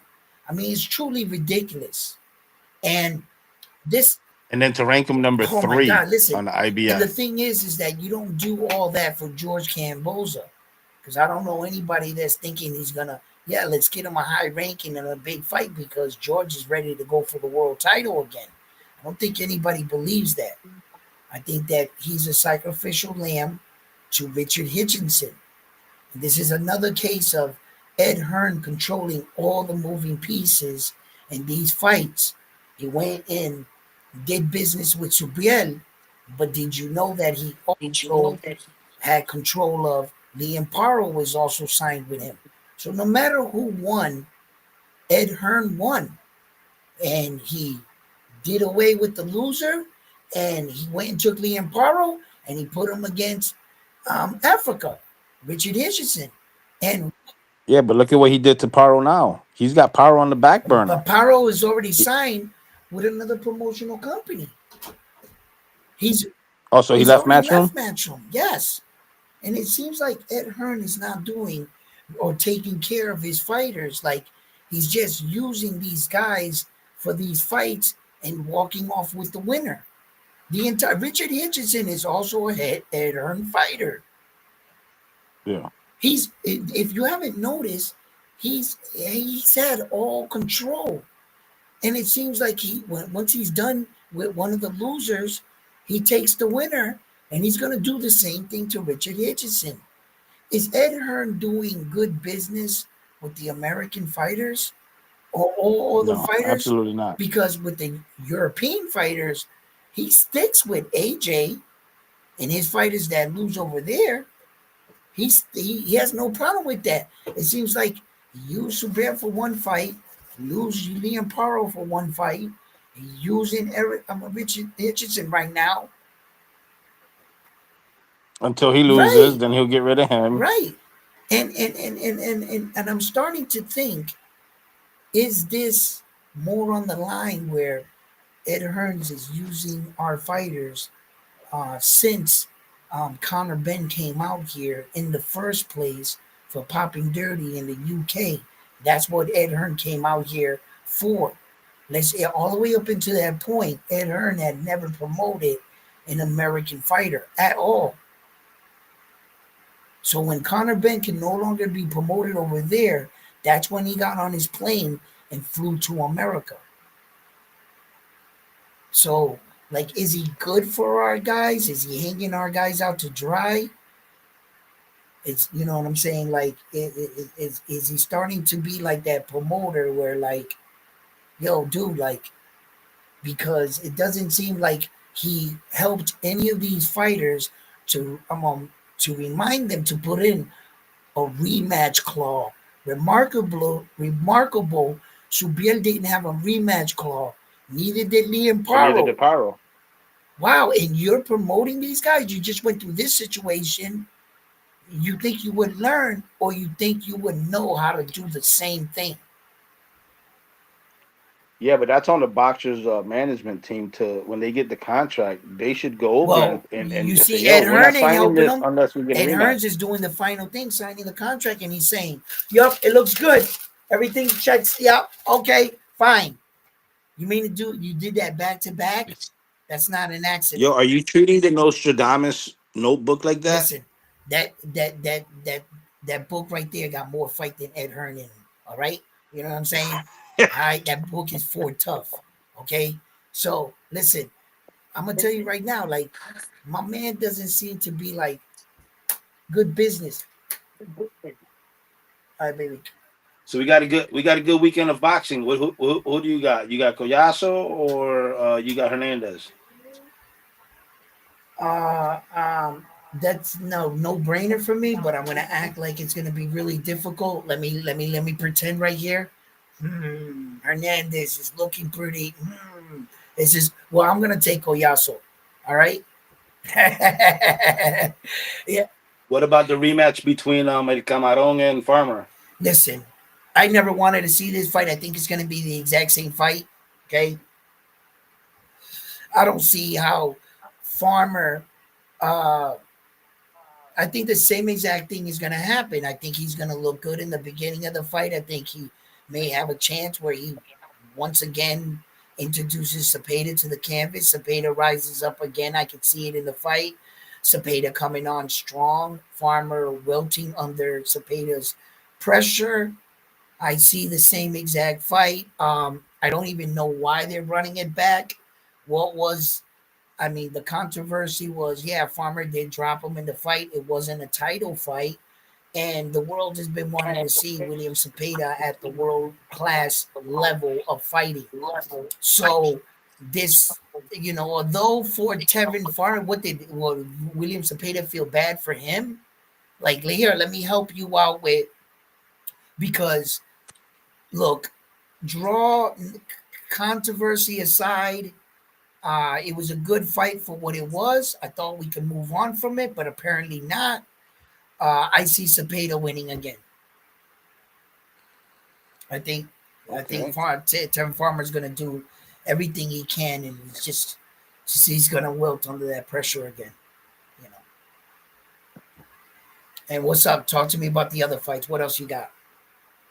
Well, on the top rank card, we got El General Emiliano Vargas fighting a Giovanni Gonzalez. About time I seen El General back in action. He had a really explosive year. I believe when he fought like 5 times or something. When you're young, you can do that shit, right? But out of all the brothers, no disrespect to all the Vargas clan, he should be a proud father. His sons are all 3 of them are boxers. And opinions aside, each fighter comes with their share of controversy, but El General Emilio Vargas seems to have um, a better fighting style for me, and I'm just choosing my words carefully because I really don't want to offend any of his brothers because I would like to have all three of them on the show or interview each one individually one day. I like all the brothers, but I just like Emilia, the general, a bit more. So I'm eager to see his fight. What do you know about his opponent? I don't know anything about him. Do you know anything about him? Yeah. So it's Giovanni Gonzalez. He's 20 wins, 7 losses. 15 of those wins by knockout. 3 of those 7 losses, he was knocked out.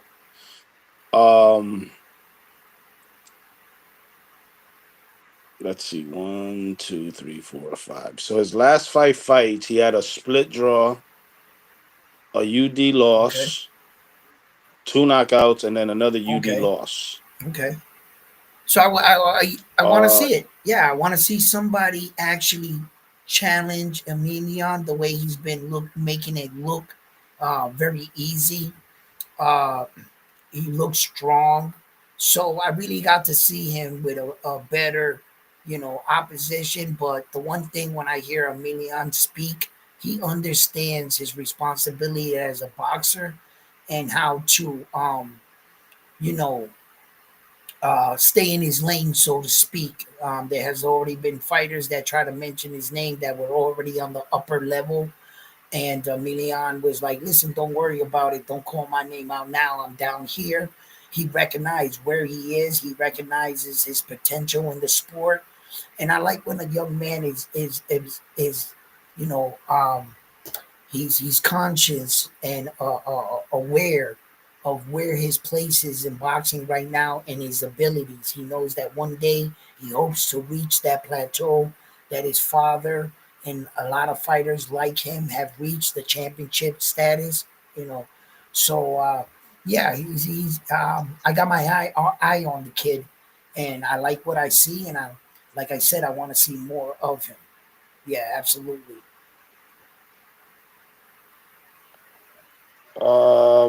Then we got Tiger Johnson, which I'm not too impressed with him. Okay. He's okay. He's fighting nobody Kendo Castaneda. Has Tiger Johnson? What's his record? 14. What is it? Hold on. Yeah, 14-0 with 6 wins by knockout. So okay. And his last fight was against Yomal Alamo, the one that just fought Jermaine Ortiz. Right. The only reason why I can respect why you say that about Tiger too, because his the level of his competition. Some of these guys right now, I think that they're way levels above some of the men that they're putting them in, and they look really good, really fast, like Tiger. And we have to wait and see. It's kind of like the story of Zav Judah, right? You look at a fighter like Zav Judah, phenomenal talent, very quick speed. I think one of the fastest hands besides Mayweather at the time. And when you saw Tim Tszú's father defeat him like that, you look good, you look great, you look flashy when you're like outclassing your opponent. But when you have a guy in there that might not be in your skill level, but has a ring IQ off the chart, and Tim Tszú's dad was able to see something really quick in Zab Judah's movement, where he kept his feet planted and evaded with his waist. That's real high IQ shit. To pick up on things like that, the know and the when, and how to set it up. The first jab was a divergent to get you to go into your evading, and the first one was just a setup punch. And if you did that and your feet were there, then he was gonna launch what the punch he really wanted to land. He was setting it up. So that's what I mean about boxing, and that's why I love it so much. Watching these young men and women come up with each fight, really evolve into the fighter. It's like a fighter such like Naoya Inoue. I never would have thought that guy would have turned into the fighter he was. And midway in his career, I was like, wow, this motherfucker's amazing, right?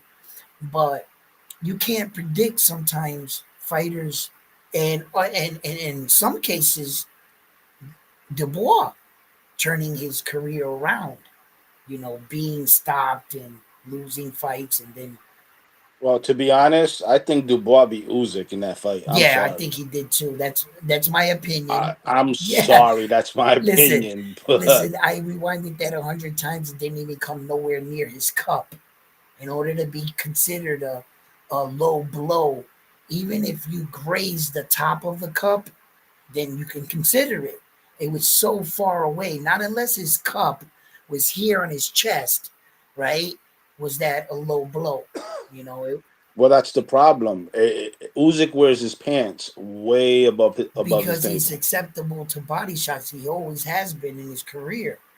He hates them body shots. Everybody does.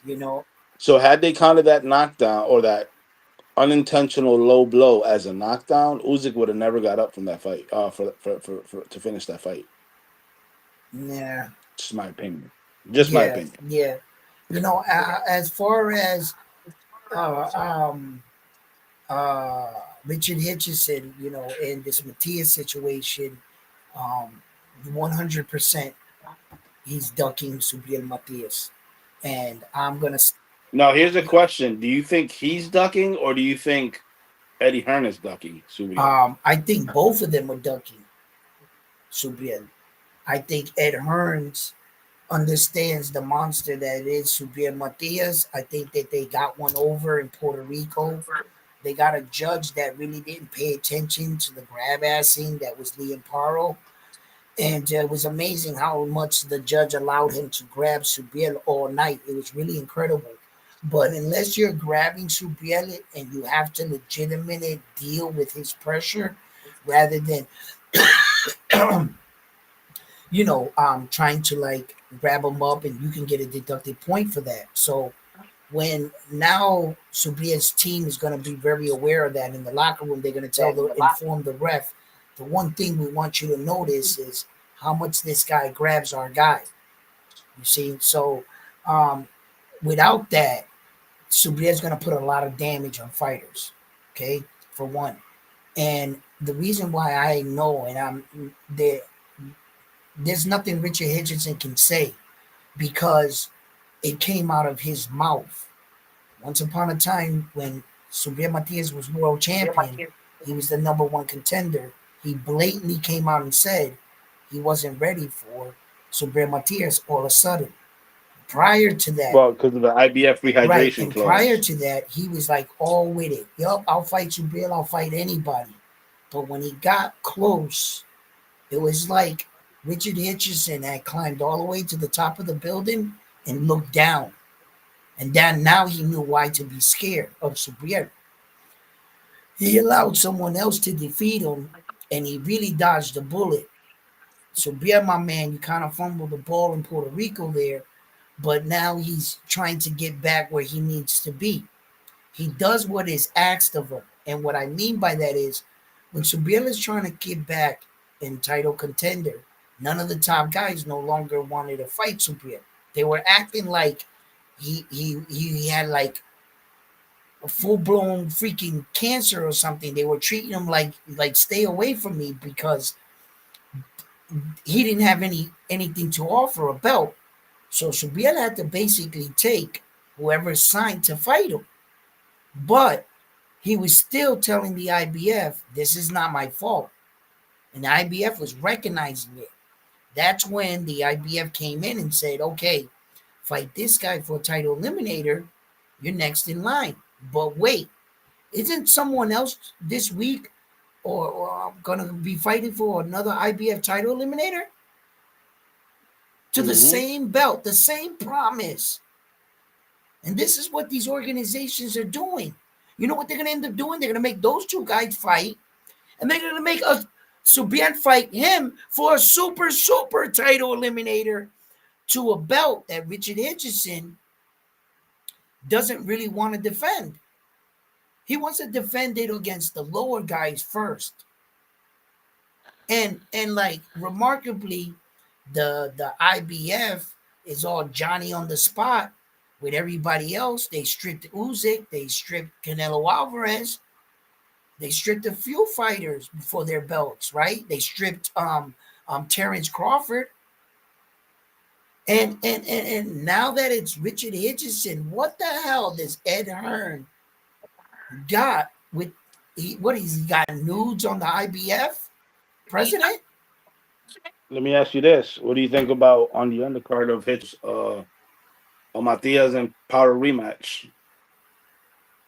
It's happening in New York, and you know Listen, that. no, well. My I said it today on my live, right? Or was it yesterday? I said it. I said, look, by putting Richard Hitchison in New York City against George Camboza, you're not going to sell a lot of tickets. You'll get the people from New York to come out to support Richard Hitchison, but George Camboza couldn't even sell out in Australia.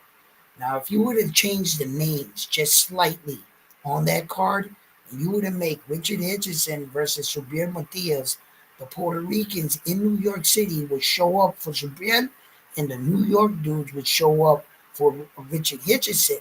Now, the co-main event, you can take George Camboza and put him up against Liam Paro. It'll be the top two Australian guys. Both guys need a win. And also put them who's leading the way for Australia. It would make dollars and cents. I think that fight card, if you were to put Richard Hitchison versus Subriel Matias and Liam Paro versus George Camboza, that sounds better than George Camboza and Richard Hitchison and Subriel Matias versus Liam Paro. Because I know yeah, go ahead. So now, if a big if Cambosos doesn't get cleared for the June 21st date, they got Jermaine Ortiz as backup. You know what? Jermaine Ortiz just fought. I don't care. I'll take that fight against Richard Hitchison. Yeah, I think Jermaine will be a more entertaining fight than Cambosos. 100%. 100%. And you know, they owe Jermaine Ortiz one. They owe him one. He took that fight on the short notice. He stepped in. You know, I think. I mean, it's opinionated whether you feel he won that Teofimo Lopez fight. I felt Jermaine did a lot of good work. Honestly, if I want to be honest with myself, I felt like he didn't really close it in the championship rounds. Jermaine Ortiz, he ran a little too much. I would have liked him to sit down on his punches a little bit in the last rounds, the 11th and 12th. You know, and I think that would have sealed the deal for him. It was kind of like a Francis Ngannou, Tyson Fury fight. I legitimately, and I'll go to my grave saying this: if Francis Ngannou threw just one more combination on Tyson Fury on that night, he wins that fight. Just one combination, boom, boom. That was it. He would have won the fight. It was like it's like one of those situations where, like, when Teal fought Loma. Once again, like I like the way Teal. That was what you're supposed to do in the championship rounds. So, yeah. Look, I like that fight better than George Camboza. Yes, yeah, I like it. I like it a lot better. But it seems like I don't know what the fuck is going down in the IBF right now and why they're not ordering Richard Hitchison to have to fight the number one, which they promised to a title eliminator, which rightfully so and deserving. I did what was asked of me. So you know the rules better than I do. Yep. What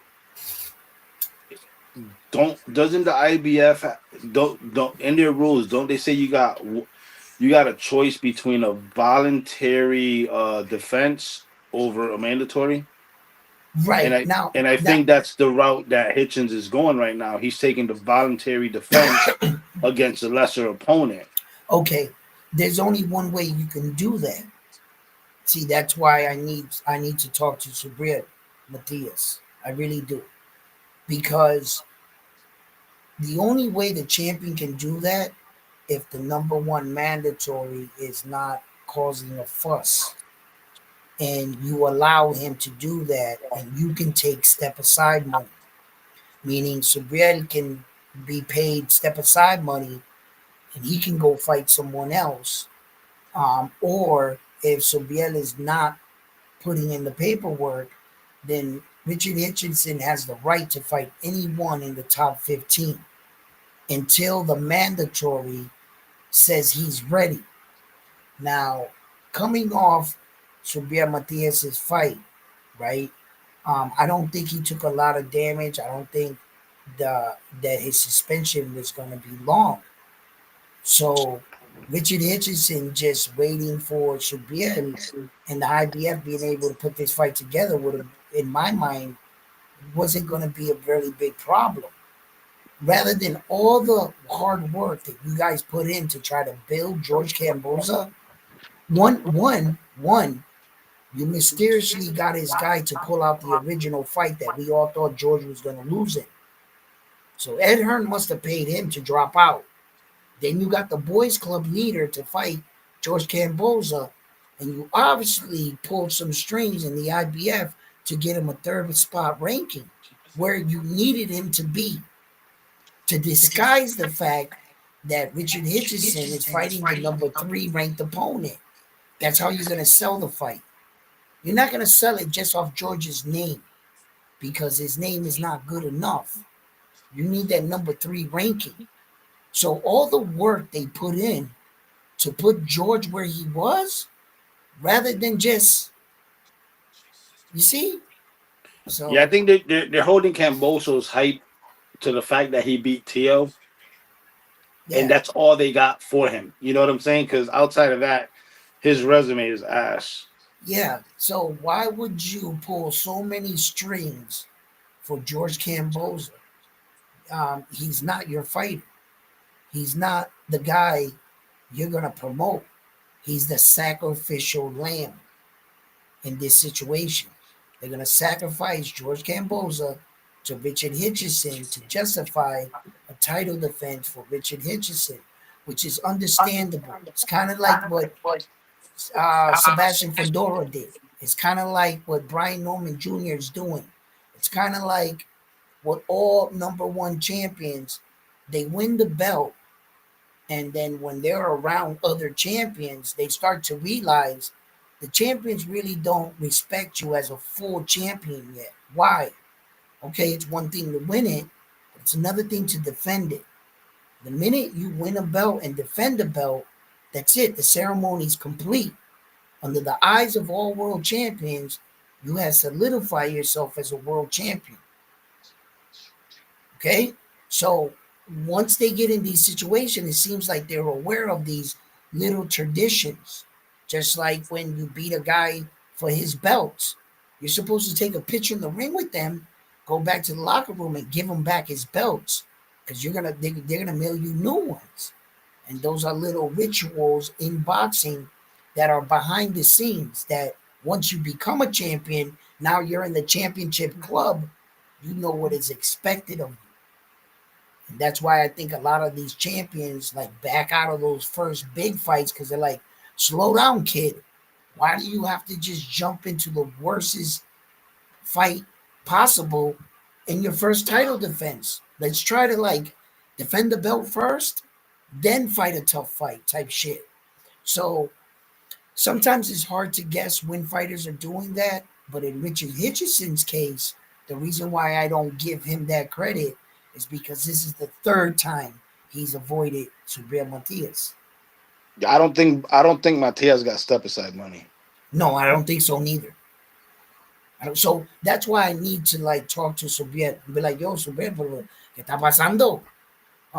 ¿Son verdad que ustedes firmaron esos papeles? ¿Tú estás seguro? You know, ellos te están diciendo eso. Nah, I think his management team. Nah, his management team definitely filed the paperwork. Okay. He ain't ducking. He ain't ducking no smoke. He wants to go for the title. But that being said, I mean, he's got it tough. He's got it tough in as far as how the IBF is playing this shit out and listening to a promoter over the actual fighters. You know what I mean? And then the one thing is that I've already gotten the answer to my question. Subriel Matias is not moving up in weight. No. And he walks around at 47. That's his walk around rate. Right. He's like I'm staying at 140 and that's where I belong. So he's gonna end his career as a 140 pounder. So you know the possibilities of, you know, when I sit here and I think of all different kind of possibilities for different fighters, I already know what he's going to do. Okay, he wants to make another run at this belt, and then immediately, what I know, he in his heart, he's gonna want to fight the Imparo. So I know that fight's gonna transpire somewhere down the line. I'm not sure where, because I think that if he gets offered a unification off the rip of winning his belt, I think he'll tell Liam Paro, "Wait up, I'll fight you in a minute." Like, hold up, you know, because let me get this belt. I'll give you a chance at the belt again. Right. And let me get this belt first. Let's make the fight better. Yeah, because Subriel's more on the line, like, you know, the belt is just the bait for the ass whooping I'm gonna give to you, Liam Paro. So it really doesn't matter. You know what I mean? One belt, two belts, I'm still whooping your ass. You know what I mean? So I just think that he's being avoided, Subriel Matias, and he is truly one of the most avoided fighters in boxing today. Nobody wants to acknowledge that. Nobody even whispers his name. You notice how no one's calling Subriel Matias out?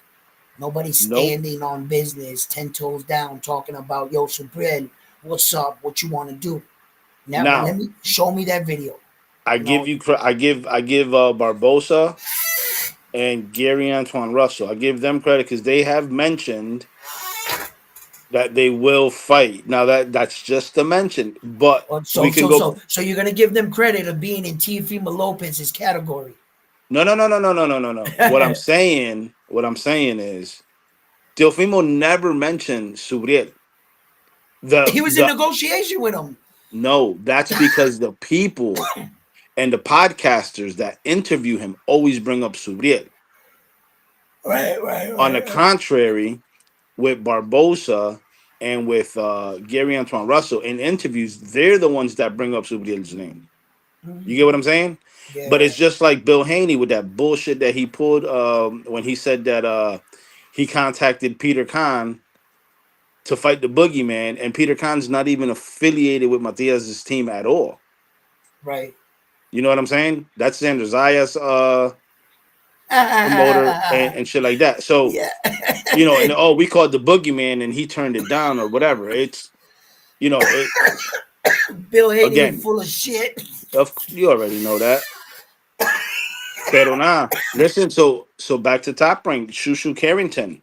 Yep. Inoue's future opponent. Never that. You don't think they'll fight? Never. I'm on Bruce Carrington, my man. If you hear me, stay away from Naoya Inoue. Please don't embarrass yourself, my man. Don't do that. Don't go in there and get knocked out brutally. Just stay in your lane. Naoya Inoue is 3 or 4 levels above you, Bruce Carrington. He's Bruce. You're good, kid. You're good. But you have a lot of work to do in order to get to an elite. You know, and sometimes, you know, I have to remind the public that what do you consider a good, great, and elite fighter? Where are your standards to separate these fighters so that, you know, Naoya Inoue is in a room in a 1%, and you're judging them off who? Bruce Carrington, that's never won a world title in his life, never competed for one, Never even came close. The highest opponent he's ever faced was under the top 20 or something like that. Well, you got to understand, he's still a prospect. At 28 years old.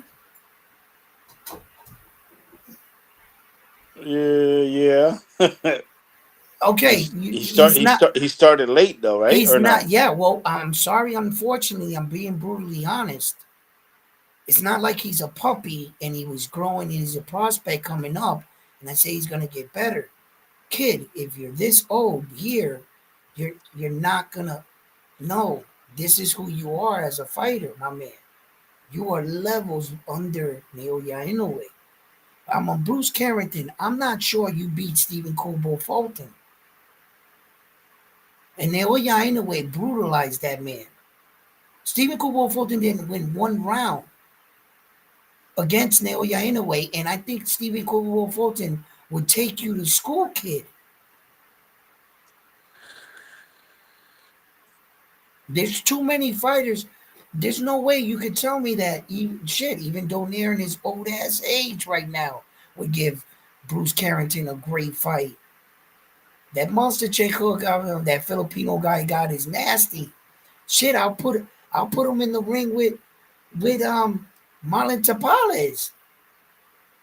Shit, there's just too many fighters, Naoya Inoue brutalized. Look at how about Emmanuel Rodriguez, the Puerto Rican fighter? That'll be a good fight for him. You think Bruce Carrington can walk through that dude? Hell no. No, not at all. Hell no. And Naoya Inoue dusted him off in 2 rounds at the top of his career, being undefeated and not knowing what it's like to lose. Yeah, I was mad. I was mad at Inoue that day. Yeah, me too. You know you wasn't. You applauded him. You gave him a pat in the butt. You was like, "Good job, kid." Yo, but I mean, because of fair competitive, he won fair and square. No, he can't did. hate on that. You know what I'm saying? But I was hurt for Emmanuel because I had Emmanuel in that fight, and I talked about that for years on my channel. That was like the fight that really sold me on Naoya Inoue. So here's the question that's going to get answered to a lot of people who doubt Naoya Inoue. Yeah. Is May 4th, the fight that you're going to be at. Yes, sir. That fight is going to answer a lot of questions, and here's why I say that. Okay. A lot of these fighters that have gone and flew over to Japan to fight Inoue, nobody knows how long they were in Japan prior to the fight, so their body could adjust to the different time zones. Okay. You know what I'm saying? When he comes to America, he fights in Vegas. Is he going to come in time with preparation to adjust to the different time zone? Is he going to, come in within a couple of days and hopefully his body adjusts to the different time zone? There's a lot of unanswered questions. So pending how long, knowing Naoya, he's going to come prepared. Knowing, him and his camp and his team. Even if they got to come out of pocket for the travels for an extra week or whatever, just to his body gets acclimated to the new zone. You know what I mean? Time zone. Right. I think. Well, I'm gonna go with just experience. What I've seen when he went and fought in the UK, he went out there early enough to acclimate to the time zone with Jamie McDonald. He did that then. He's already fought in Las Vegas one time before against Jason Maloney. And he's already fought in Vegas twice, Naoya Inoue. So he's already done this trip. The problem was it was during the Corona epidemic when he fought Jason Maloney. In the Corona bubble, there was no crowd. So he's already knows how to acclimate. And throughout his history, since I know this about him, I've been watching him for a very long time. And so that the fans that are not familiar with him, and they're saying, oh, he has to come to America, he's already been here. He's already done this trip. He's already done the Vegas thing. So whatever he did the first time, him and his team, I'm pretty sure they're going to do that again. As far as the Mexican fighter, he's on this side of the world. He's from over there, so he's definitely gonna be on time and everything. So I don't think that's gonna be a problem for Naoya Inoue's team traveling abroad. They have 4 fights outside of Japan. 4. 1 in the UK and 3 in America. Okay, this will be his 4th fight in America. In fact, for Naoya Inoue, just a lot of those fights were, early on in his career. He wasn't really known. They were trying to bring him out, but a really bad time for all of us, suffering and have to live through that corona epidemic, and it affected many fighters in many ways. And this was one of the ways that it affected Naoya Inoue. So the chat saying that Inoue has fought already 4 times abroad. That was Spooky said that, and then Lloyd just came in and said Inoue has 4 KOs abroad.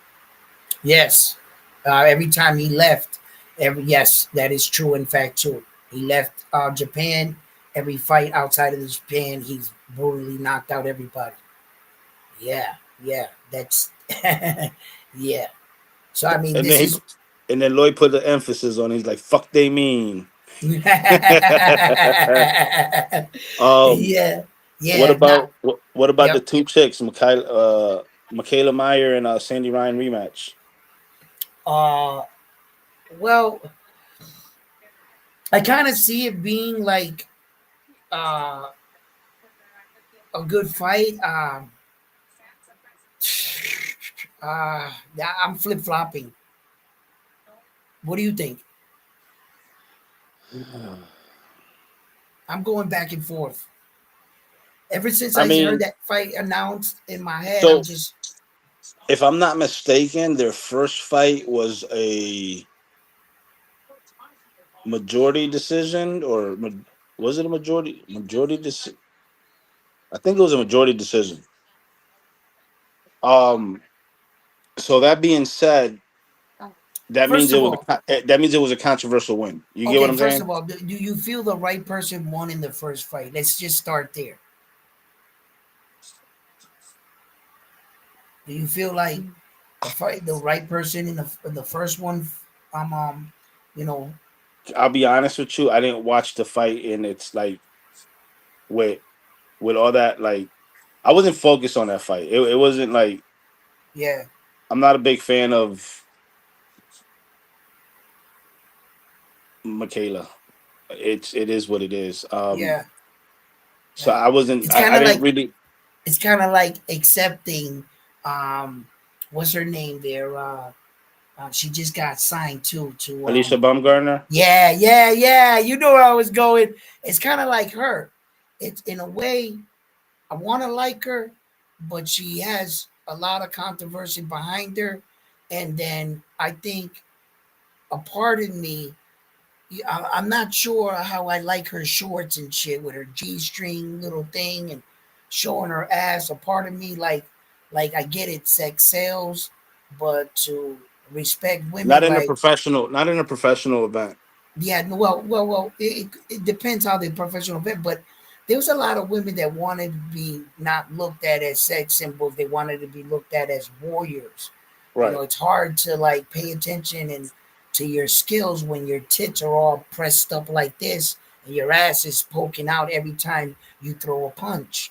And I'm not sure how to view that. And when some of these women are really going out there and freaking slugging it out, Sky Nichols and Tiara Brown fought, and I think that the right winner was announced. I like Sky Nichols. I thought Tiara was going to win more decisive because I didn't think Sky Nichols has a good inside game, and I thought she was going to just typically what she always does is freaking run around the ring and but Stick and move. Stick and yeah, move but is her game plan. it's something about a pretty smile that fucking woos me all the time. So obviously, I had to go with her on the fight, and she lost. And there was no rematch clause in that fight, which I was like, wow, no rematch. Yeah. So I guess this would be kind of up to Tiara Brown to relive this fight, whether she takes it or not, because from what I'm understanding, there was no rematch clause put in that fight. And I was just like, there's another case of just bad management. I don't know what to say. You know, she's coming into a big fight where a lot of people thought it was a 50-50 fight, and you wouldn't put in a rematch clause. I'm not sure about that, you know. So that's another Eddie Hearn thing. Yeah, man. You know what I'm saying? And I'm just wondering about promoters like him. You know, when they're like using these fighters and they had no real love for the fighter. You know, you're just using the fighter for a night to cash in on a buck. You know, when some of these fighters are trying to show loyalty to one team and know that when they go to work tomorrow, you're still in their corner as their promoter. And then the look of like Liam Paro announcing to his family, "Look, I signed with Ed Hearn, and look, I won a world title. Look, I lost my belt and Ed Hearn." Like it's not a good look, and the same misfortune happened to Subriel, and he was stuck on the sideline looking at the floor. And if Subriel Matias ever wanted out of like or felt like, look, my first promotional team took me as far as they can take me, and then all of a sudden you build a relationship with this new boxing promoter Ed Hearn, and then he turns his back on you. Yeah, but you got to understand with Subriel, he never left Fresh Production. Yeah, but what if he? It was What a if he did? promote. What if he did? He'd be out in limbo right now.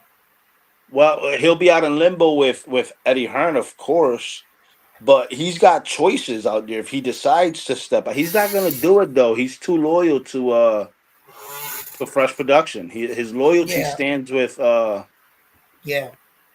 But Spooky wants you to relate a message to Inoue. He said the guy Inoue is fighting has a sneaky left hook. Inoue should look out for that.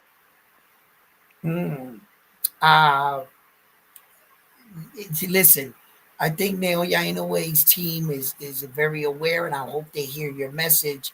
And I'll see if I can relate that. But oh, you don't got him on speed dial? Nah, not right now. Nah. My Inoue bad phone is for emergencies only. It's when I turn off the camera and I go in and say, "How you doing, buddy? Yeah," and we be kicking it, you know.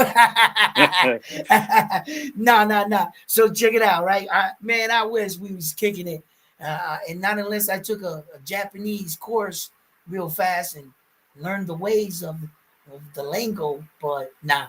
But look, Naoya Inoue is a true student of the game. He's a real, when I say elite fighter, one of the best talents of our era is because I truly believe it.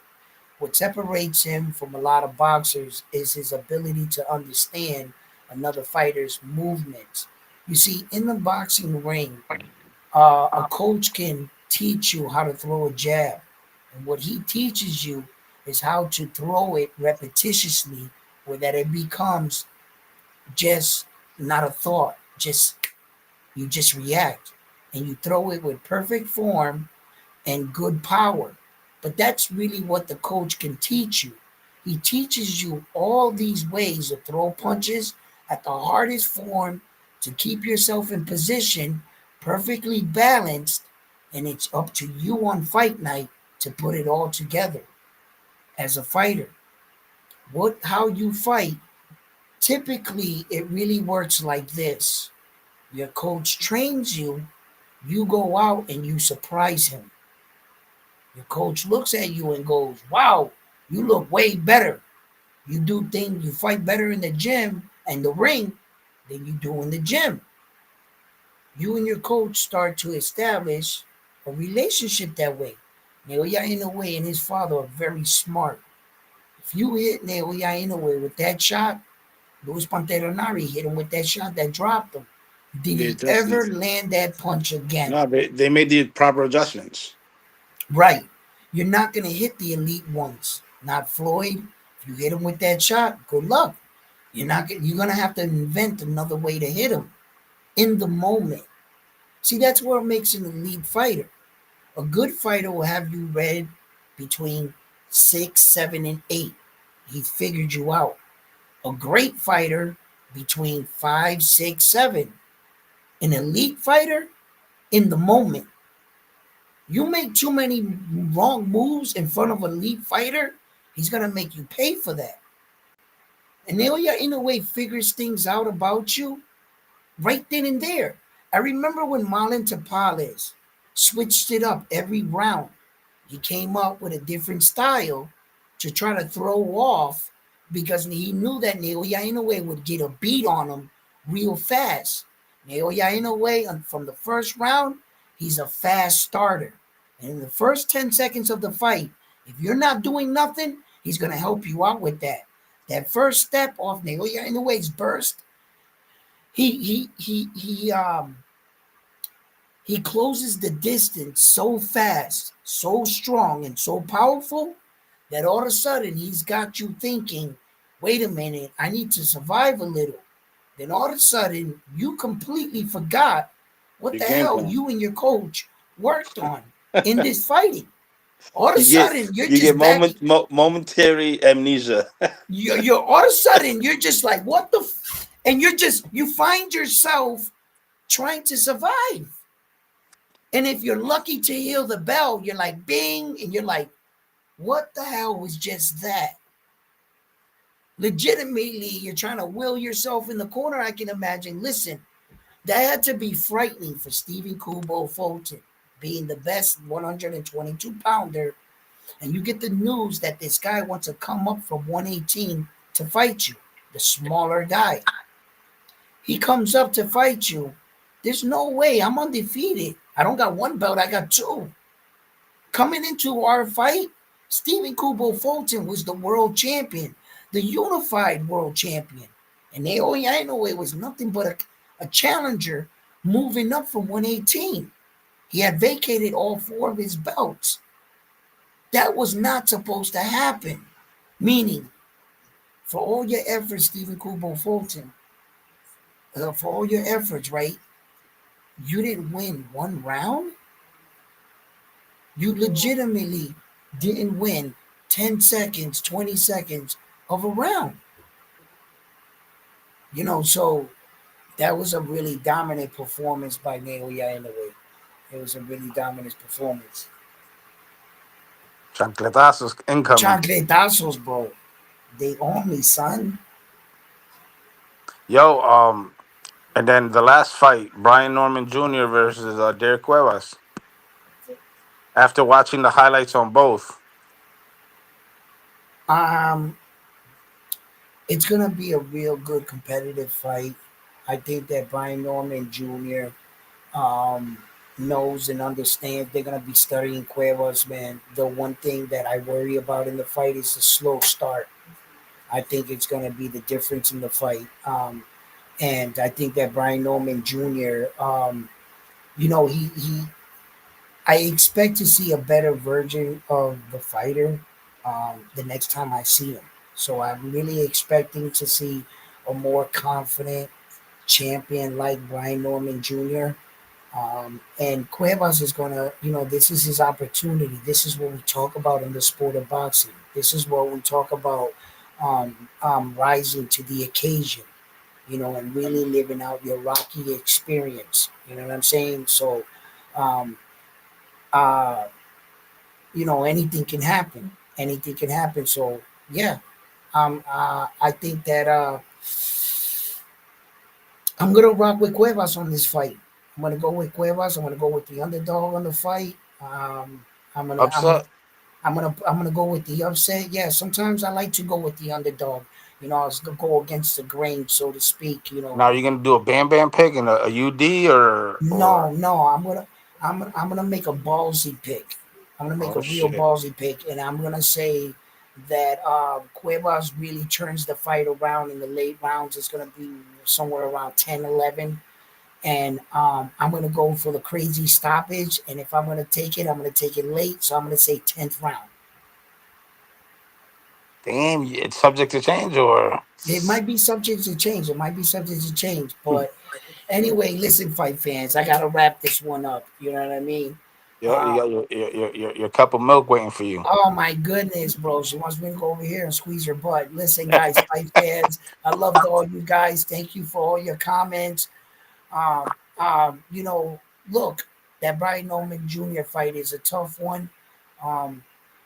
And I can't wait to see it. So pull up with us. We're gonna have the Notre Dame's bell popping off. Frontline, all the usual suspects. Try to tune in and outdo me on these fights, for you can be awarded the Notre Dame's world title here at Round One Sports Talk. Ladies and gentlemen, I've been your host. It's been my pleasure. Frontline, you're the man. All of you have a good night, and I'm on to the next one after this one here at Round One Sports Talk. Peace.